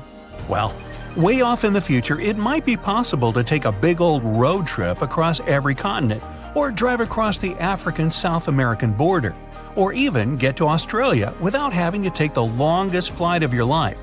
But we've got a while to wait. What should I do for the next 250 million years? Binge watch some Brightside? Tectonic plates move at different speeds, some slower, some slightly faster. Your hair and fingernails actually grow at roughly the same speed as these beasts move. Imagine if everyone lived on one of those supercontinents. Animals would finally be able to cross continents and meet species they've never seen before. Leopards, rhinos, lions, elephants. Imagine if they got curious enough to set out on a journey out of their habitat. A lion might meet a polar bear. Kangaroos could finally leave the land down under, and birds that migrate to warmer places would have to totally reorganize their travel schedules. Who knows what the climate would be like? Playing around with the continental jigsaw puzzle isn't exactly a new thing. Our world didn't always look like this.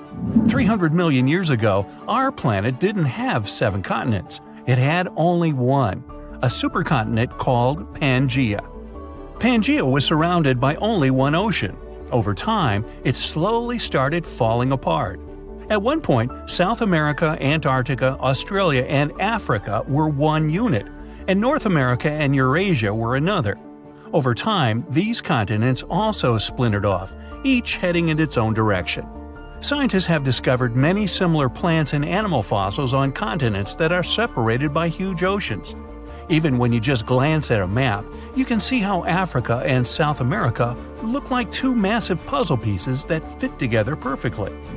When you look at all the oceans and seas on a map, it may look like they just flow right into each other, like there's only one big ocean and people gave different names to different parts. You wouldn't think that if you've ever been to the place where they meet. The Atlantic and Pacific have a strict border that looks like an invisible wall separating two completely different worlds. You can clearly see different colors and waters, and they don't mix. Of course, there's no wall or any actual physical border, but not all water's the same. The Pacific and Atlantic have different densities, amounts of salt, temperatures, and a whole bunch of differences. The borders that separate two bodies of water are called ocean clines. The line you see dividing the Atlantic and Pacific Ocean is mostly caused by different salt levels. This is what layers of water with different salt levels look like. It's like they're separated with cling film, each one with a different color because it has different things growing in it. To see a clear, noticeable border, one sea or ocean has to be a whole lot saltier than the other. Want to get active and use up all the salt in your house? Pour some colored salty water or seawater into a glass bowl. Then add fresh water on top. Voila! The Pacific Ocean is the less salty one. That's because there are loads more rivers flowing into it. Heavier liquids are heavy, so they should sink to the bottom. But then, why is the border between the Atlantic and Pacific a vertical line and not a horizontal one? First, the difference in density of these two salty beasts may be enough to stop them from mixing, but it's not really enough to send one of them to the bottom with the other floating above it. There's another reason, and it's all about the Earth spinning around. Say you're flying from Chile to New England. If you fly straight north, by the time you get there, the Earth will have turned a bit, and you'd be nowhere near your destination. To get to the right place, the pilot needs to fly in a bit of a curve. That's sort of the same reason that currents move around in different directions. The currents in the Atlantic and Pacific Oceans move away from each other, so they don't really mix at their border, even though they're both just water. Confused? Yeah, me too. It has recently become a popular location for many tourists looking for the perfect place to get away from it all. If you're lucky enough to catch a sunny day here, it's like no other, I can assure you. Chances are, you'll end up having loads of foggy days, but let's be honest, they have a special allure of their own. This enchanting smile-shaped island is called Sable Island. It's located 190 miles from mainland Nova Scotia. It wasn't accessible to the general public until 2013. That's when it was added to the list of National Parks of Canada. You can get here either by plane or by water. But what's so enchanting about this place anyway? There must be something since the yearly tourist count is growing every year. Firstly, there's a spectacular number of wild horses here. There are between 200 and 500 horses roaming free all over the island. There's also a large population of gray seals. The place is also the only breeding location of a rare bird species called the Ipswich sparrow. If you're already considering a trip here, there are some things you need to know first. Remember that fog I mentioned earlier? Well, it turns out that Sable Island is the foggiest place in the Canadian Maritimes. I'm talking about approximately 127 foggy days each year. During such days, Sable Island literally disappears underneath a thick layer of fog. You won't be able to explore the place on your own either. The local regulations state that visitors need to travel within a group, and they also need to keep a 197-foot distance from the wildlife they can encounter here. As charming as this place may be, it holds a dark secret hidden beneath the sandy dunes, and it has nothing to do with beautiful creatures living here or the island's unique vegetation. Apart from being known from its horses and seals, Sable Island is infamous for an overwhelming number of shipwrecks. Over the years, about 350 ships have ended their lives here, on these sandbars. When survivors described their experiences, they usually mentioned harsh weather conditions near this mysterious island. The island also made its way into literature when it was described in a book called The Perfect Storm, which was written by Sebastian Junger and published in 1997. The book was so successful that it was later adapted for the big screen in 2000, with George Clooney playing the leading role. The first recorded shipwreck near Sable Island dates back to 1583. The boat was named the HMS Delight and was under the command of British adventurer and explorer Sir Humphrey Gilbert. Only 17 people managed to survive the catastrophe by escaping in a small boat. Records mention that they spent 7 days at sea before reaching the shores of Newfoundland. In 1884, another vessel named the Nicosia struggled in the thick fog as well. The ship was completely destroyed, but fortunately, all 18 crew members managed to survive. The captain's son was almost lost at sea when a lifeboat capsized when he was climbing into it. he somehow managed to stay underneath the lifeboat, which was completely submerged. When this lifeboat righted, he eventually emerged from the water and was rescued for the second time. The years between 1947 and 1999 were relatively quiet on the island. In 1999, though, a yacht called the Merrimack ran aground near the shore of the island at about 2 a.m. on July 27th. The 40-foot fiberglass boat had a crew of only 3 people. Natural gas exploration workers, who were luckily not far away, rescued them. The crew managed to fly safely to Halifax the next day. The owner of the Merrimack tried to recover his boat by hiring local fishermen. Unfortunately, this operation was unsuccessful, since only the fittings of the yacht were eventually saved. It took no more than 6 weeks for the sand and waves to crush and completely break up the hull of the Merrimack. So what is it about this place that's so dangerous for boats? Does it have anything to do with the weather? Or maybe there's other forces at play? The explanation turns out to be a bit more complex, and it wasn't easy to figure out, at least not way back in the 1500s. First of all, the island is located close to one of the world's richest fishing grounds. Since it's also near one of the major shipping routes between Europe and North America, hundreds of vessels sail past it each year. The likelihood of shipwreck increases when there are so many boats roaming around the area. Sable Island is also in the way of most of the storms that move up the Atlantic coast of North America. It's no surprise that boats often get hurtled straight onto the shores of this island. The weather has a lot to do with it too. During the summer season, the warm air from the Gulf Stream creates a dense fog as it merges with the cool air by the Labrador Current that passes by the island. Other currents don't help the matter. Sable Island is next to the meeting point of 3 major ocean currents: the Gulf Stream, the Labrador Current, and the Belle Isle Current. Since the 1950s, radars and other modern navigation tools have been used on commercial vessels as well. Up until then, the sextant was the main instrument used to figure out a ship's location. It doesn't mean that sextants weren't accurate, but this instrument couldn't work properly without a clear view of the sun or stars, which means it didn't help much in dense fog, such as the one surrounding Sable Island, or when it was cloudy. Often during bad weather, the captain of a ship navigated, relying on their experiences and intuition based on the ship's speed and direction.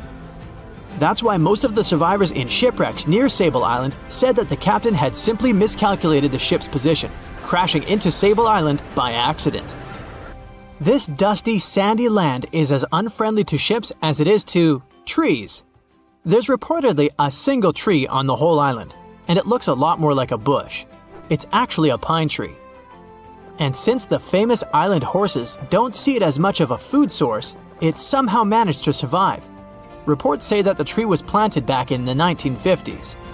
Local authorities were trying to grow a forest on the island to make it a bit more welcoming.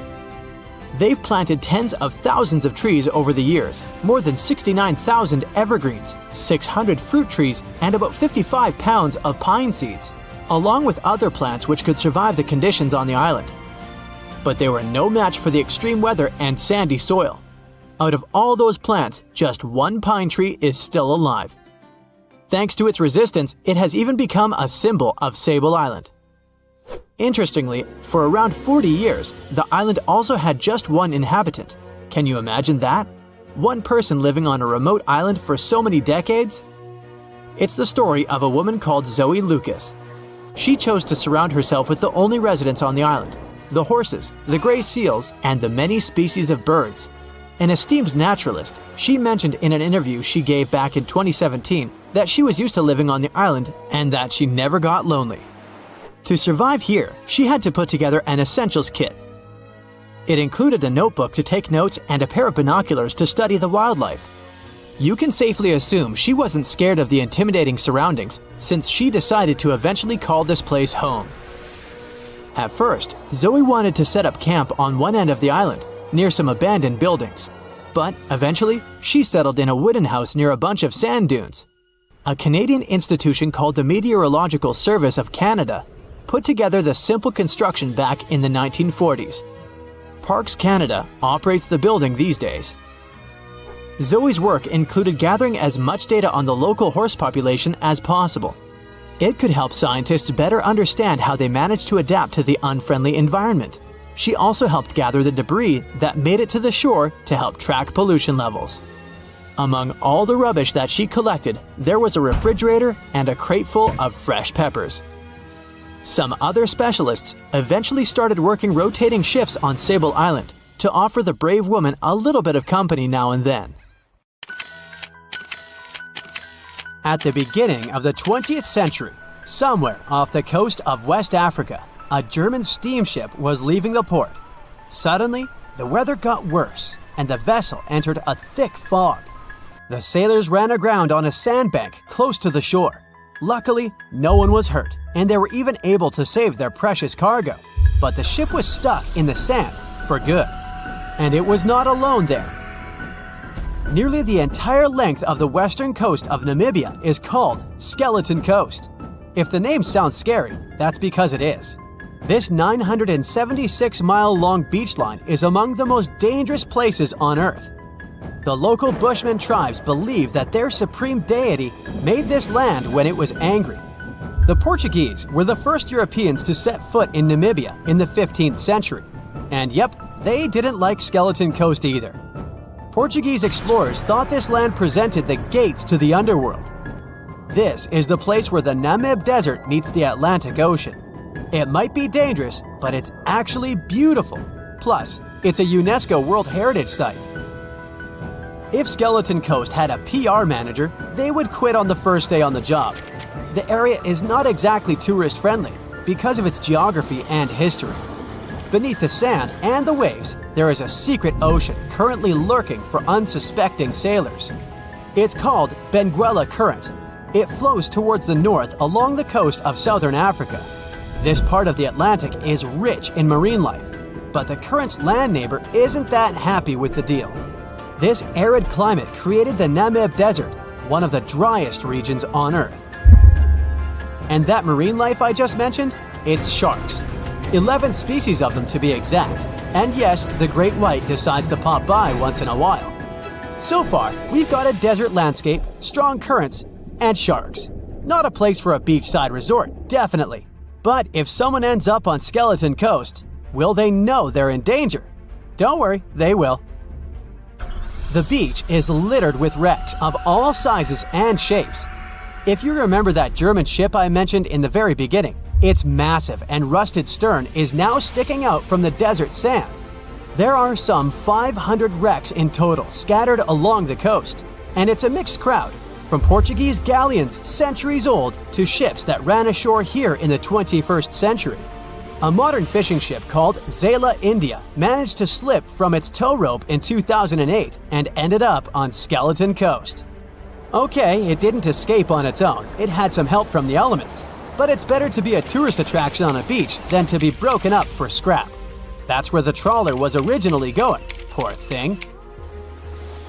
Skeleton Coast's most famous inhabitant, to call it such a place, is the wreck of the Dunedin Star. The British cargo liner ran aground here in 1942. The massive rescue operation that followed reveals why it's so dangerous for sailors to end up here. The rescuers managed to save all of the crew and passengers, but at a heavy price. An aircraft and a tugboat were lost in the process. It took the last of the rescuers a full 2 months to return home to Cape Town. Why, you might wonder? One look at the map of the region reveals the reason. It's an endless sea of yellow, which is the sand. There are so few roads here, so Skeleton Coast is hard to reach by land. There are also legal obstacles. You need a special permit to drive into the area. But the skeletons in the name of the area don't only refer to ships, they also stand for animal bones. Most of these belong to whales and seals. Many animals have adapted to the area, so lions and hyenas roam the coastline in search of a meal. Yeah, now there are hungry lions as well, as if those sharks weren't enough. Other animals with a temporary residence on Skeleton Coast include elephants, cheetahs, leopards, and giraffes. In 1971, the Namibian authorities established a national park here, but except for surfers, after an adrenaline rush, they don't get many visitors. You can understand why. The Namib Desert is the oldest desert in the world. and it's not very tourist-friendly either. Those who travel to the region should pack sunscreen and a warm winter jacket. A weird combo, right? Well, not so much when you think that during the day, temperatures soar over 110 degrees Fahrenheit. At night, the air temperature drops below freezing. What a climate roller coaster! And that's not the final danger. Yep, there's more. Remember how that German ship got lost in thick fog? Yeah, it wasn't a one-off event. Because of the region's climate, fog shows up frequently. Sailors should cover their ears now, but this fog is actually good for wildlife. This is their only source of water in the Namib Desert. Reptiles and mammals have adapted to the harsh climate. They use as little water as possible. Shifting sands, thick fog, strong currents, lions, and sharks. Not the stuff you would put in a tourist booklet, but Skeleton Coast isn't the only beach on Earth you wouldn't want to spend your vacation on. I will take you to Cape Tribulation in Australia. The area covers some 48 square miles in the northwestern part of the continent. And no, the area is not as dry as Skeleton Coast. It's part of the Daintree rainforest. You could say that here, it is the rainforest, not the desert that meets the ocean. The beach at Cape Tribulation is straight from a postcard. But looks can be deceiving. Australia? Probably sharks. No, crocodiles are out here to get you if you decide to go for a dip in the sea. There are saltwater crocodiles that the locals call salties. Well, that's a cute nickname for such a dangerous reptile. And it's not just that. The wildlife seems to have a beef with visitors. From October to June, the waters around Cape Tribulation are full of box jellyfish. Their venom affects the human cardiovascular system. When touched by a jellyfish out at sea, swimmers won't have enough time to reach land for help. Vinegar helps neutralize the sting, so you might want to keep a spare bottle in your luggage. Crocodiles and jellyfish sound dangerous, but there's one more animal you should look after. It's the wild boar. It might sound funny, but you won't laugh when you're being chased by one of these across the beach. 21 million wild boars live in Australia. They're mostly active at night, making it even more dangerous if they charge at you. The best defense is running in circles. Wild boars can't cut corners well. That's probably why we don't see many of them taking up careers as race drivers. Cape Tribulation has one last danger installed for you, and it's not an animal. Out here, even the trees are plotting against visitors. The stinging tree got its name for a reason. If you try to pick one of its beautiful red berries, it'll fight back. Its prickles are like tiny glass shards. The less than pleasant effect on your skin will last for a month. Then there is this wait a while bush. Who keeps naming them like this? This long vine has spikes that grab hold and just don't let go. They are so strong they can pull a human off a horse. You'll have to wait for someone to come by and save you from this thorny grabber. If you are about to cross this Australian beach from the vacation list, hold on for a second.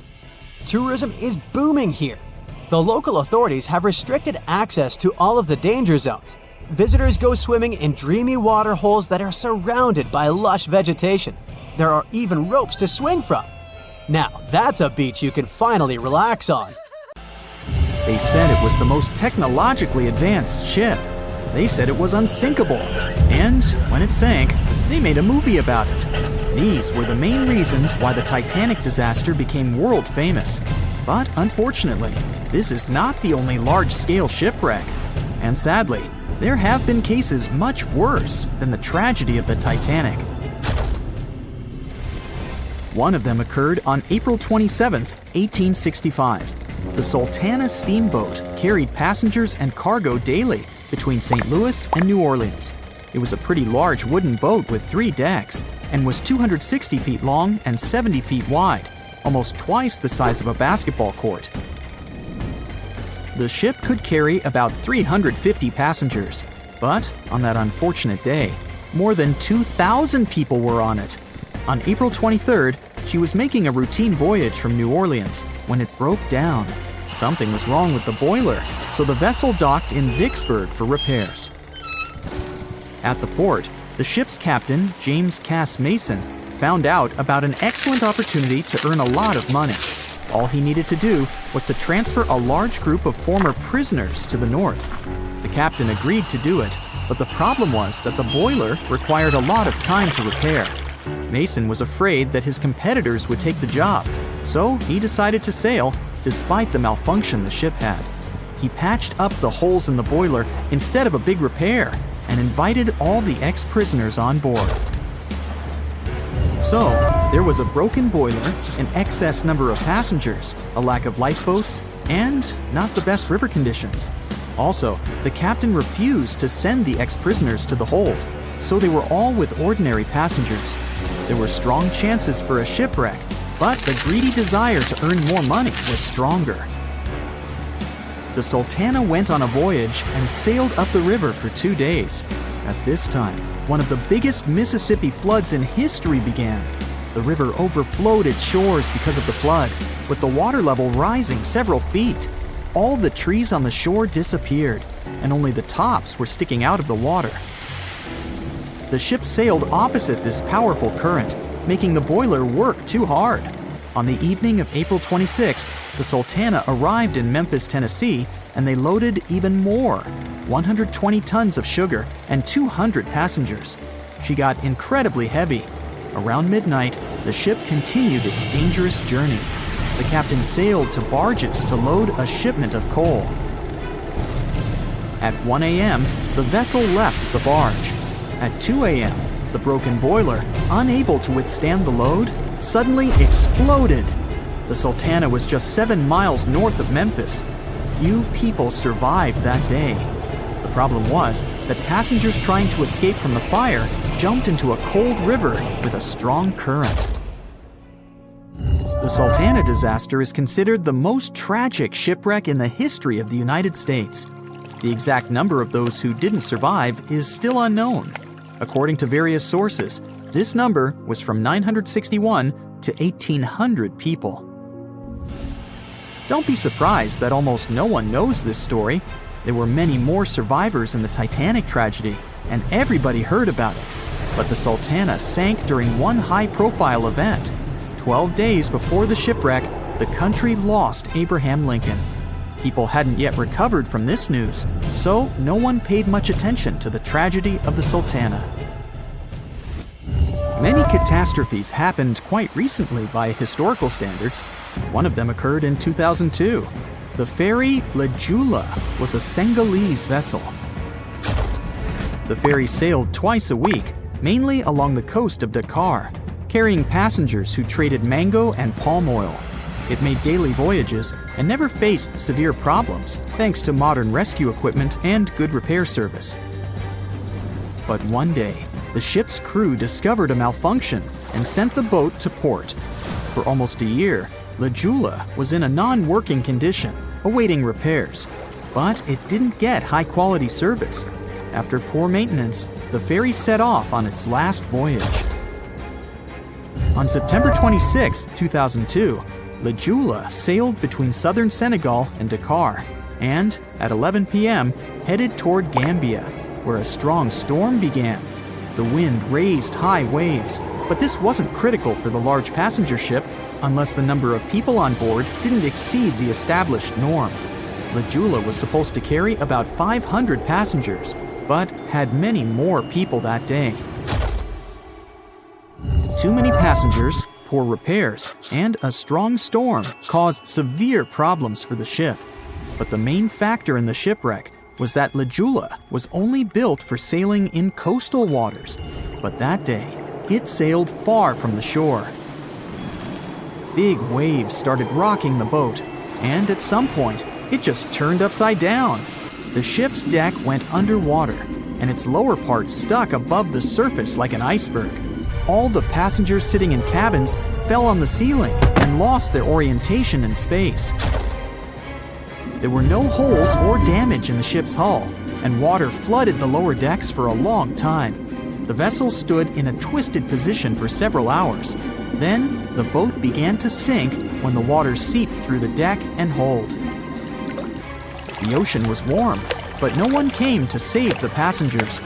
People had to wait almost 4 days to be rescued. Unfortunately, only a few managed to survive. The Philippines is a very dangerous area for ships. This place consists of several thousand islands and a vast area with shallow water. Ships can run aground and damage the hull with reefs and pitfalls. On September 20th, 1987, one of the most terrible disasters in navigation history occurred there. A Philippine passenger ferry called Dona Paz left one of the islands and sailed toward Manila. The sun was shining, the ocean was calm, and the visibility was good. But for some reason, the crew members didn't notice how the tanker Vector was approaching them. The two ships collided at low speed. The collision wasn't strong, but the problem was that the Vector had tons of oil on board, and the Dona Paz crashed into the cargo hold where that oil was stored. So it spilled all over the ocean, and then a spark slipped through. Not only did the two ships catch fire, but also filled with water. Both ships sank in a matter of seconds. Only a few dozen people survived that disaster. On September 27, 1854, the passenger ship Arctic sailed from Liverpool to New York. The fog came rolling down, and visibility got really bad. Another boat appeared out of the thick white haze, the French steamer Vesta. The ships were close enough to each other that a collision was inevitable. The French vessel was smaller, so it seemed to the Arctic's captain that Vesta had received a lot of damage. And while he was staring at the other ship, his boat got quickly filled with water. The captain gave the order to sail to the shore as fast as possible, but the ship's engines stopped working because of the flood. Then the ship's crew started to lower lifeboats with women and kids. Still, when rescuers found lifeboats with people, it turned out that only 87 out of 400 people survived, 65 crew members and 22 passengers. Surprisingly, there were only grown men among them. The ship's captain survived by clinging to the wreckage. All newspapers wrote about this story as one of the most terrible and shameful tragedies in navigation history. The survivors were criticized because they didn't save women and kids, and the crew members were accused of violating the law, since the safety of passengers should be higher than the safety of sailors. But despite this, none of them were brought to responsibility.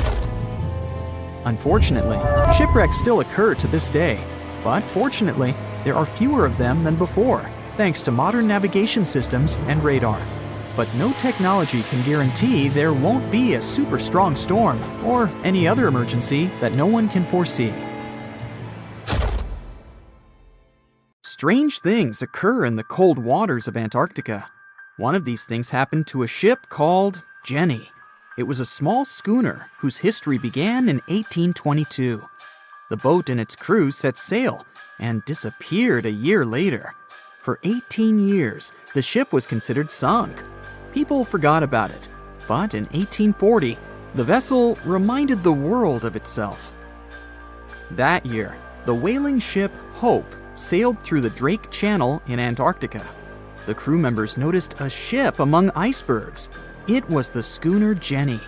It was floating slowly in the dark, with no signs of life. The captain of the Hope, Mr. Brighton, gave the order to approach the mysterious vessel.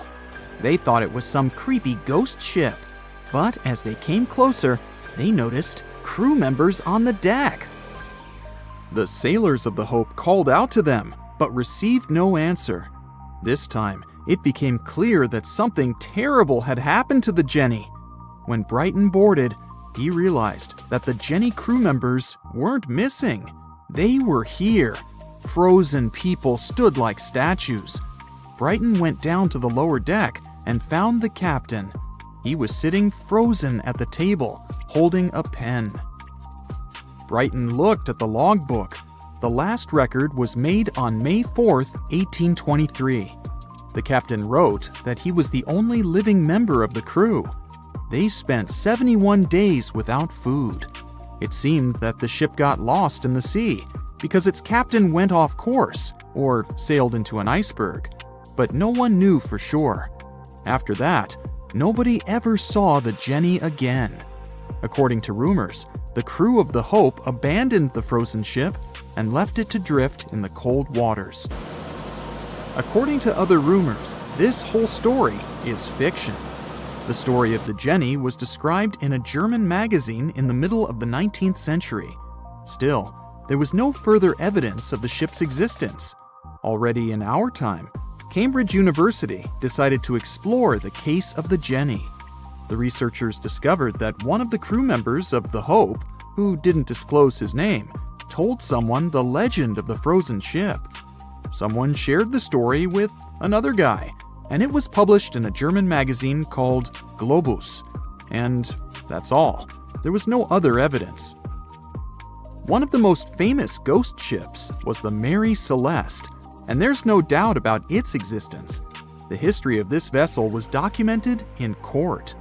People wrote about it in newspapers, but the most exciting thing is that the ship continued to be used even after 10 people disappeared from its deck. The history of the Mary Celeste began in Canada in 1861. When it was first built, the ship was called the Amazon. It changed captains several times, and it also hit some rocks.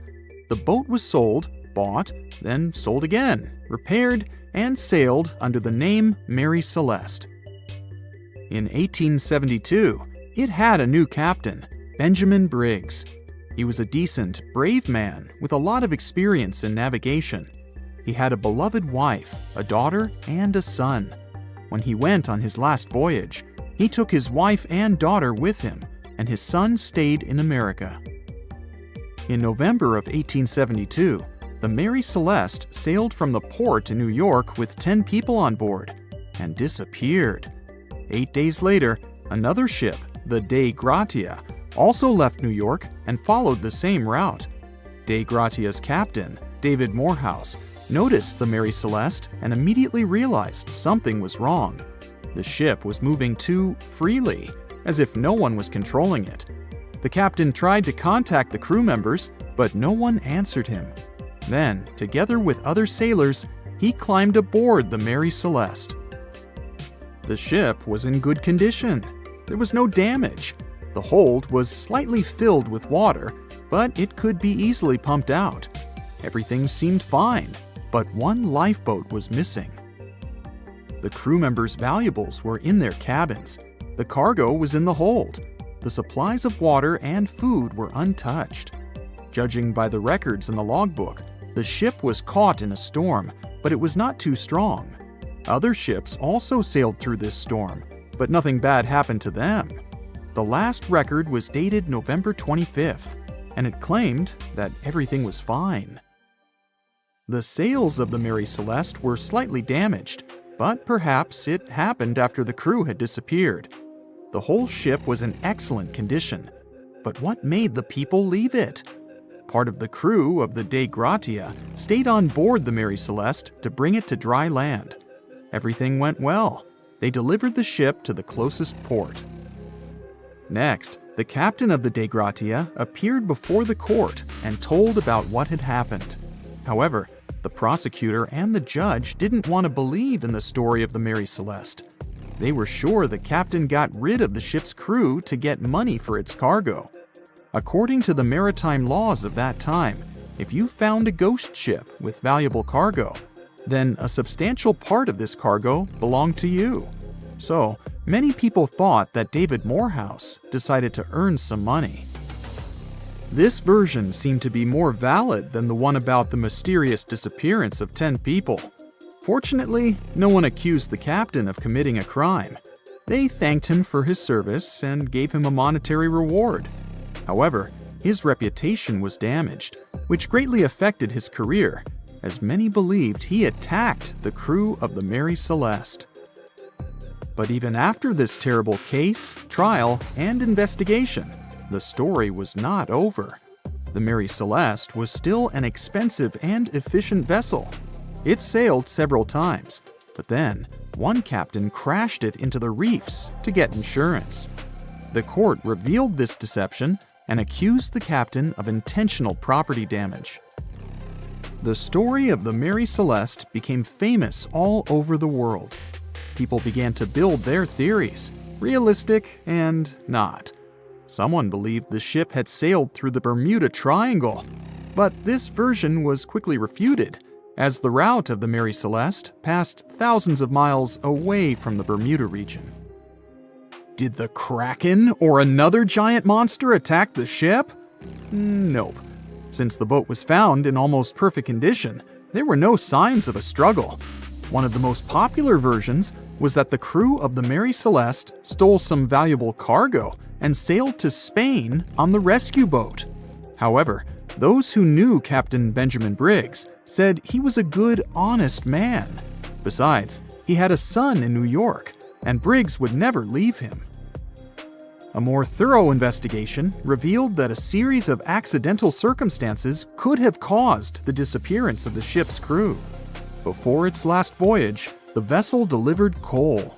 Perhaps the pump intended for pumping water got clogged with coal after that, and when the ship got into a storm, the hold filled with water and the pump broke. The captain couldn't understand the amount of water because numerous barrels in the cargo hold blocked the view. Benjamin Briggs assumed it was dangerous to stay on the ship during a storm, so he evacuated with the passengers on a lifeboat. Perhaps they were close to land and decided to sail there, but the storm intensified and overturned the boat. Also, one record in the log journal said that the chronometer was faulty. It was a device that helped to determine your location at sea using longitude. Briggs got lost and didn't know which way to sail. The storm was strong, and he couldn't determine whether the ship would sink. Perhaps Briggs decided to leave the ship in a rescue boat when he saw the coast of the Azores. The uniqueness of this ghost ship case is that, unlike many others, you can investigate it yourself. There's a lot of information about the Mary Celeste on the internet. There are documentaries and research articles. Perhaps you'll be able to notice something that others haven't seen and solve the mystery of the disappearance of 10 people. There's a ship drifting somewhere in the ocean without a crew.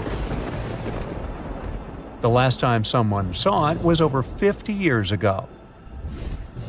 Its story reminds of that of the Flying Dutchman, a ship that's bound to sail forever and bring disaster to whoever sees it at sea. At least the legend says so. Unlike the Flying Dutchman, the SS Bay Chimo was definitely real and built for a German company in Hamburg and began as an ordinary cargo ship. It was trading supplies between Hamburg and Sweden in the Baltic Sea starting from 1914. It had a strong steam engine and a hull made of steel. A few years later, it became British property. Then, in the 1920s, a Canadian company purchased it for around $18,000, a huge amount of money back then. The new owner, the Hudson's Bay Company, was actively using the ship for several years. They would often send it on voyages from its home port in Scotland to Siberia, Alaska, the Yukon, and the Northwest Territories. It also passed through the Panama Canal and even the Suez Canal, with fur pelts for sale on board. Sometimes it would also transport passengers. It had completed 9 successful voyages before this strip of good luck came to an end. Starting from the 1930s, SS Bay Chimo would have trouble with ice and storms. When it first got trapped in ice in October of 1931, some of the crew managed to escape to Alaska. 15 of 22 sailors decided to stay with their vessel and try to save it. They had furs and other valuable cargo worth around $58,000 aboard. The company sent them supplies to survive the winter. They set camp near the ship out of the hatches, tarpaulins, and other materials, and offloaded the cargo. At the end of November, a blizzard rushed through the area, and it seemed like it had taken the ship with it. The ice platform had survived, but the ship broke free. Some of the crew members were sure it had sunk. But soon after, they heard from one of the locals who had spotted their ship around 45 miles away from their camp. The crew moved on with their lives, and the ship started its journey as a runaway vessel. People would spot SS Bay Chimo once a year or so, all the way until 1965. It was mostly spotted off the coast of Alaska. A man going to Nome with his sled dog, along with prospectors, explorers, and treasure hunters, all claimed to have seen SS Bay Chimo.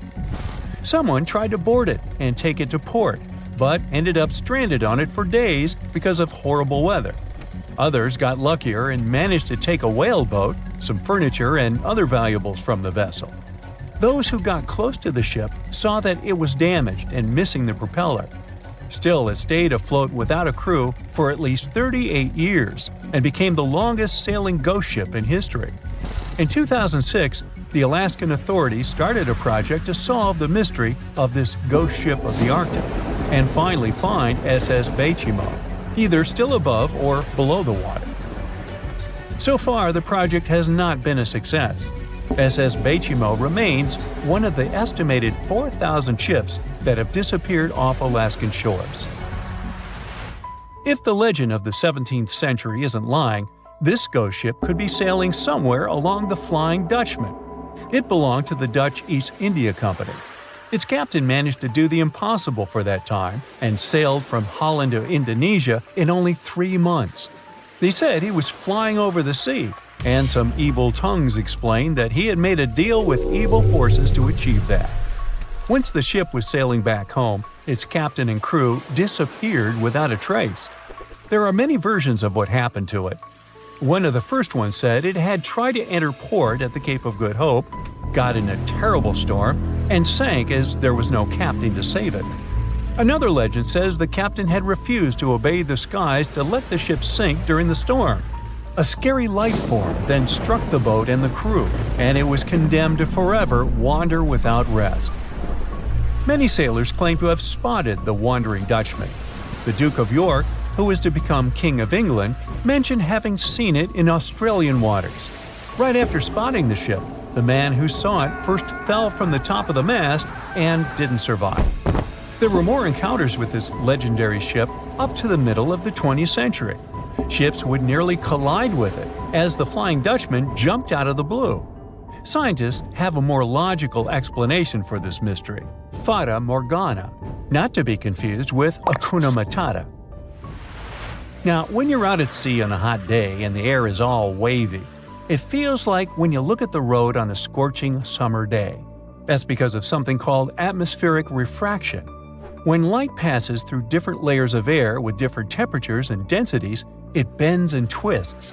Sometimes, under certain conditions, this bending of light can create really bizarre optical illusions over the ocean, like sightings of the Flying Dutchman. The Fata Morgana phenomenon can make distant objects appear distorted, stretched, or even lifted above the horizon. So you can see a ship far away, but because of the way the light is bending, it will look like it's floating above the water or even disappearing and reappearing. A Fata Morgana is most commonly seen in polar regions, especially over large sheets of ice that have a uniform low temperature. But you can see it anywhere, even in deserts and over lakes on hot days. The first stories about ghost ships go all the way back to ancient Greek and Roman mythology. One of the most famous ghost ships in history is the Mary Celeste. This brigantine was traveling from New York City to Genoa and was fully stocked with provisions, but missing a crew when it was discovered in the Atlantic Ocean in 1872. The crew's personal belongings were also there, completely undisturbed. The final entry in their log was made 10 days earlier. We still don't know what happened to its crew, and the ship has inspired many spooky stories and legends. The Lady Lovibond was another legendary schooner that is believed to have been wrecked off the coast of Kent in the middle of the 18th century. The story tells that the ship's captain, Simon Reed, had just got married and took his bride on board for a celebratory cruise, despite the superstition that it could bring bad luck. They were on their way to Portugal when the first mate, who is also in love with the captain's new wife, went mad because of jealousy, attacked another crew member, and then took over the wheel and steered the ship straight into the dreaded Goodwin Sands. No one aboard survived, and the schooner is said to reappear as a ghost vessel every 50 years. In present times, many vessels become abandoned and turned into ghost ships intentionally. There are thousands of them floating in U.S. rivers, lakes, channels, and coastal waters.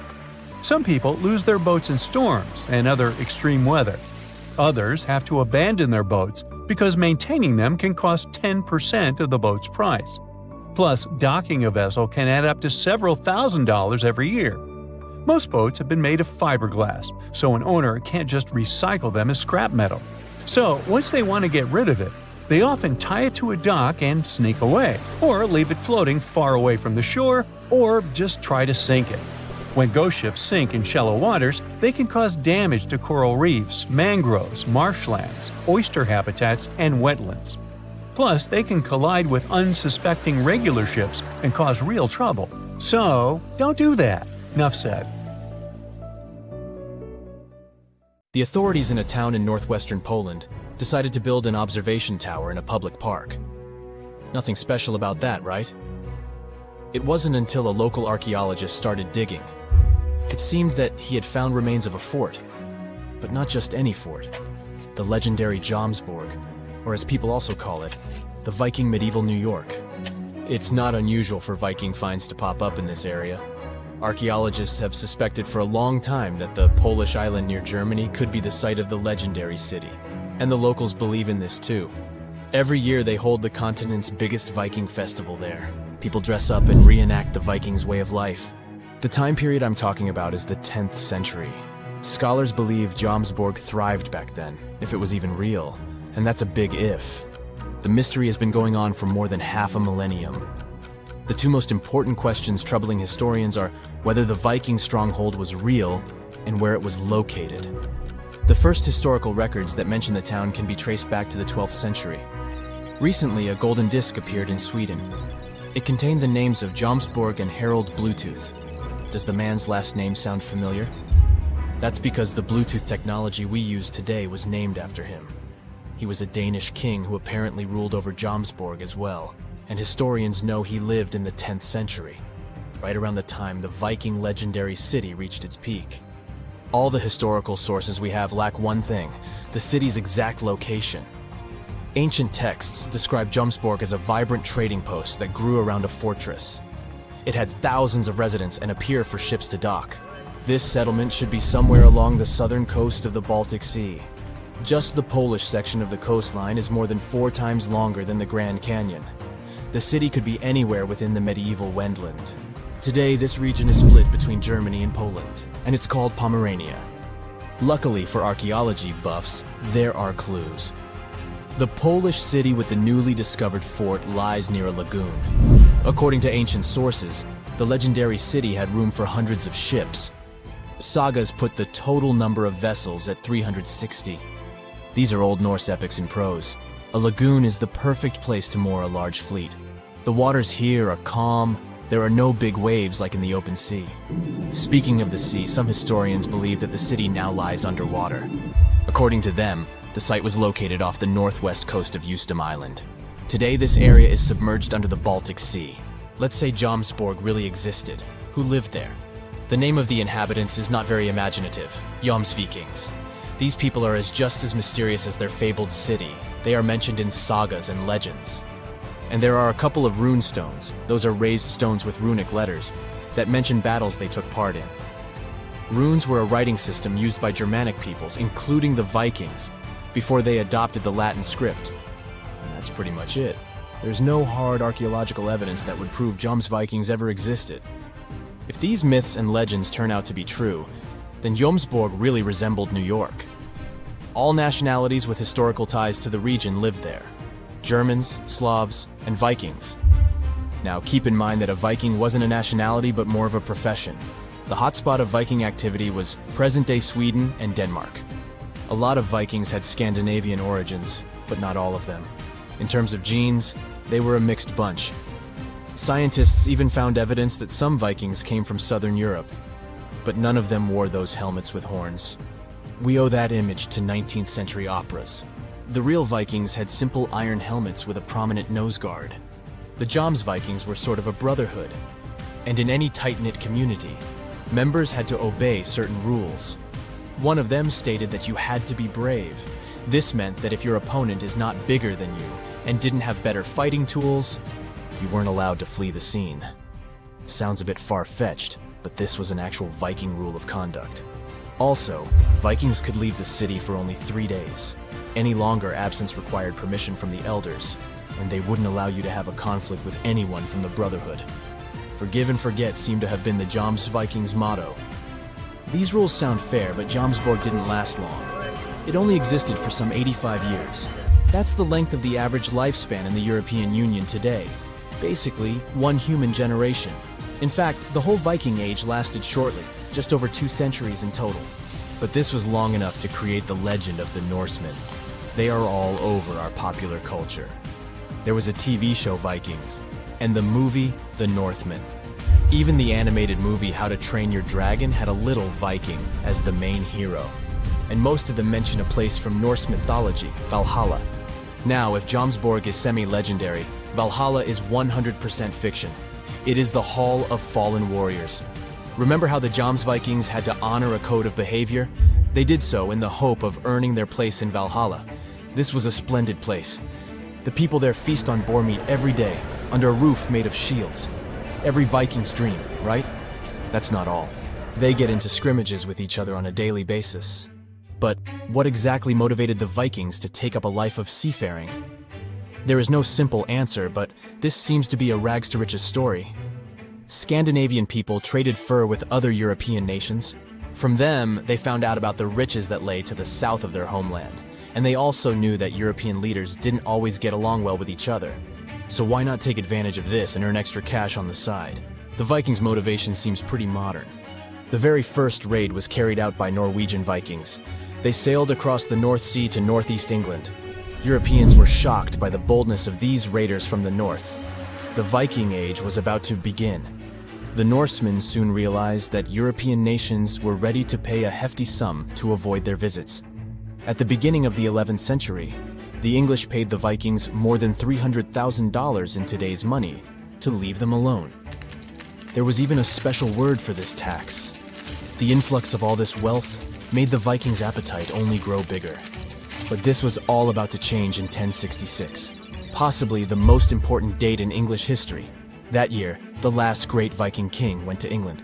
However, he couldn't find victory at Stamford Bridge. Yes, the place where the Chelsea Football Club plays its matches today.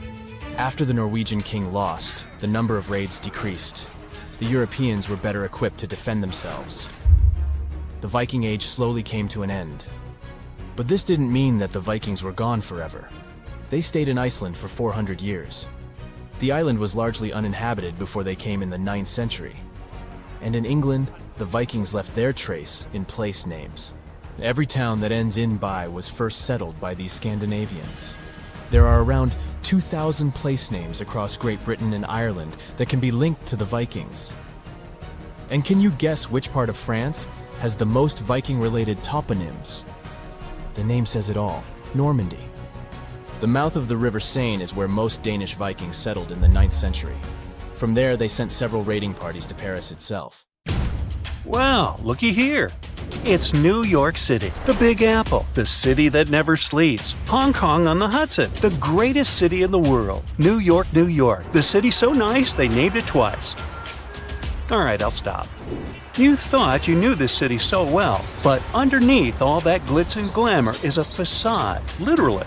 New York is populated with some of the most iconic urban buildings in the world and home to some of the most unique and famous towers. Who would have known that New York was a front for fake buildings? And the cool thing is that there are plenty to search for. Okay, I'm adding that to my bucket list. So the question is, why do they put these fake buildings all over New York? The city is one of the most vibrant places in the world and requires many infrastructures to keep the city in motion. That means having many industrial structures and buildings in every major district. New York is charming for the design and the buildings. Imagine having industrial structures right next to your favorite pizza parlor or hot dog stand. The designers thought ahead and decided to disguise those industrial infrastructures as fake buildings. They blend with the city so well that they don't stand out. They look like your good old apartment or housing unit with a front door, real-life windows, and even charming balconies where people would hang out. The only thing is that there's nothing behind the facade and no one is allowed inside. So, where in the world can you find these fake buildings? For starters, one of the most popular fake buildings is in Brooklyn, at 58 Joralemon Street. you can find a very typical neighborhood. But between the buildings stands a brick building with a slightly deeper shade than the rest.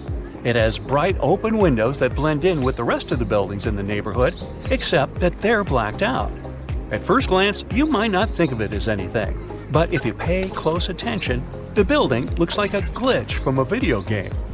It was built in 1847, way before New York was considered glamorous.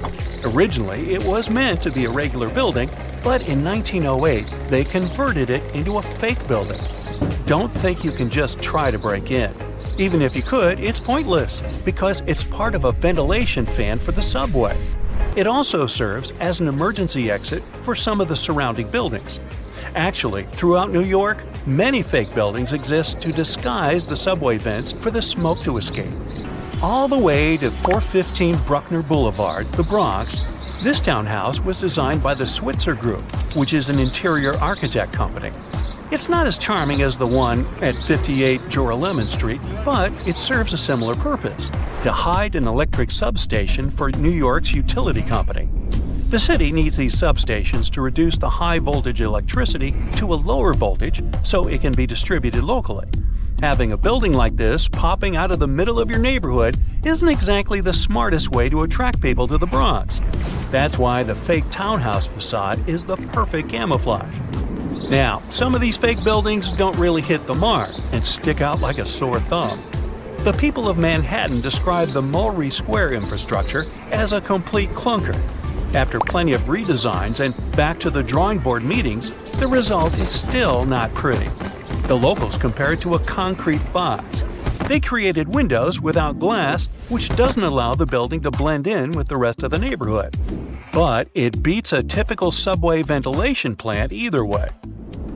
There are just so many places to visit and cross off your bucket list. But if you live in China, you can literally stay in the country and visit many iconic cities around the world. The replica cities began when the Chinese economy started booming in the early 90s. They wanted the lifestyle of the rich and famous without wanting to leave their country. They can be comfortable eating their local food and get the feeling of being abroad. The Chinese province of Guangdong has an identical copy of the historical Australian alpine village Hallstatt. The real Hallstatt is centuries old and one of the most charming places to discover. The local people of Hallstatt also had no idea that their home was being built in China. Some people thought that this was controversial, probably because it cost around $940 million to build it. Paris is undoubtedly one of the most charming cities you could ever visit. Its rich history and vibrant culture are enough to catch the first plane to go there. For residents of Tianducheng, that's something they can do anytime they want. The city is also known as Sky City and has a replica of the Eiffel Tower that looks eerily like the iconic one in Paris and built buildings to match the city's visual charm. One of the main things that will break the charm is the farmland surrounding the city. There's barely anyone there, and the streets are always empty, very un-Paris-like. Still, you can find some nice fountains and statues scattered along the streets to give it some spirit. There's laundry hung everywhere, even on the trees. The picturesque fountains are dry and many apartments are empty. Only a few stores are open for business. Even though this looks like a fake city, it's quite real. Some people live here because it's more affordable than other places.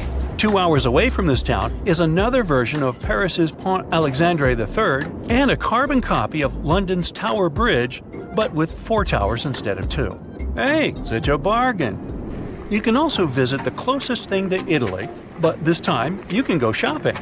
Florentia Village is an outlet mall that offers an array of shops to lose yourself. The good thing is that this was built by an Italian developer to capture the essence of an Italian village. It has fountains, canals, and mosaics for proper aesthetics. It began in 2011 and has more than 200 shops with many Italian brands and British, US, and Chinese brands as well. The place is so popular that it gets between 10,000 and 25,000 visitors per day. China also has other replica towns that put you in a mini Manhattan called the Yujiapu Financial District. The developer's goal was to make this place the financial center of the world. It was complete with the right landmarks, like the Rockefeller and Lincoln Centers, But the project was halted in 2019, leaving it mainly empty. You can find a typical English town with cobbled streets, Victorian homes, and restaurants that make Thames Town. This place was meant to recreate a European lifestyle fantasy without leaving Shanghai. China also has a Dutch town that has some elements of Amsterdam with windmills and famous canals. They even decided to copy some of the landmarks, like the Netherlands Maritime Museum. Here's a bonus story of Lebanon's thinnest building built out of a dispute. It's the story of two brothers who both inherited unequal plots of land. One of the brothers happened to get a very thin plot of land and couldn't help but be jealous of his brother's nice plot of land. He wasn't pleased. Both of the lands overlooked the Mediterranean Sea in a lively neighborhood of Beirut. So it's no wonder that both brothers couldn't agree on how they should develop their lands. It was obvious that the brother with the most land could build a proper building. The other brother had to improvise. He decided to obstruct his brother's property by constructing a thin building enough to only fit 14 feet at its widest and 2 feet at its most narrow. It was constructed in 1954, and the locals of the area know it as the Grudge. The crazy thing is that the place was once habitable with many visitors enjoying their stay. It's not easy to live there, but it's part of living the experience. The building is still standing, but is empty.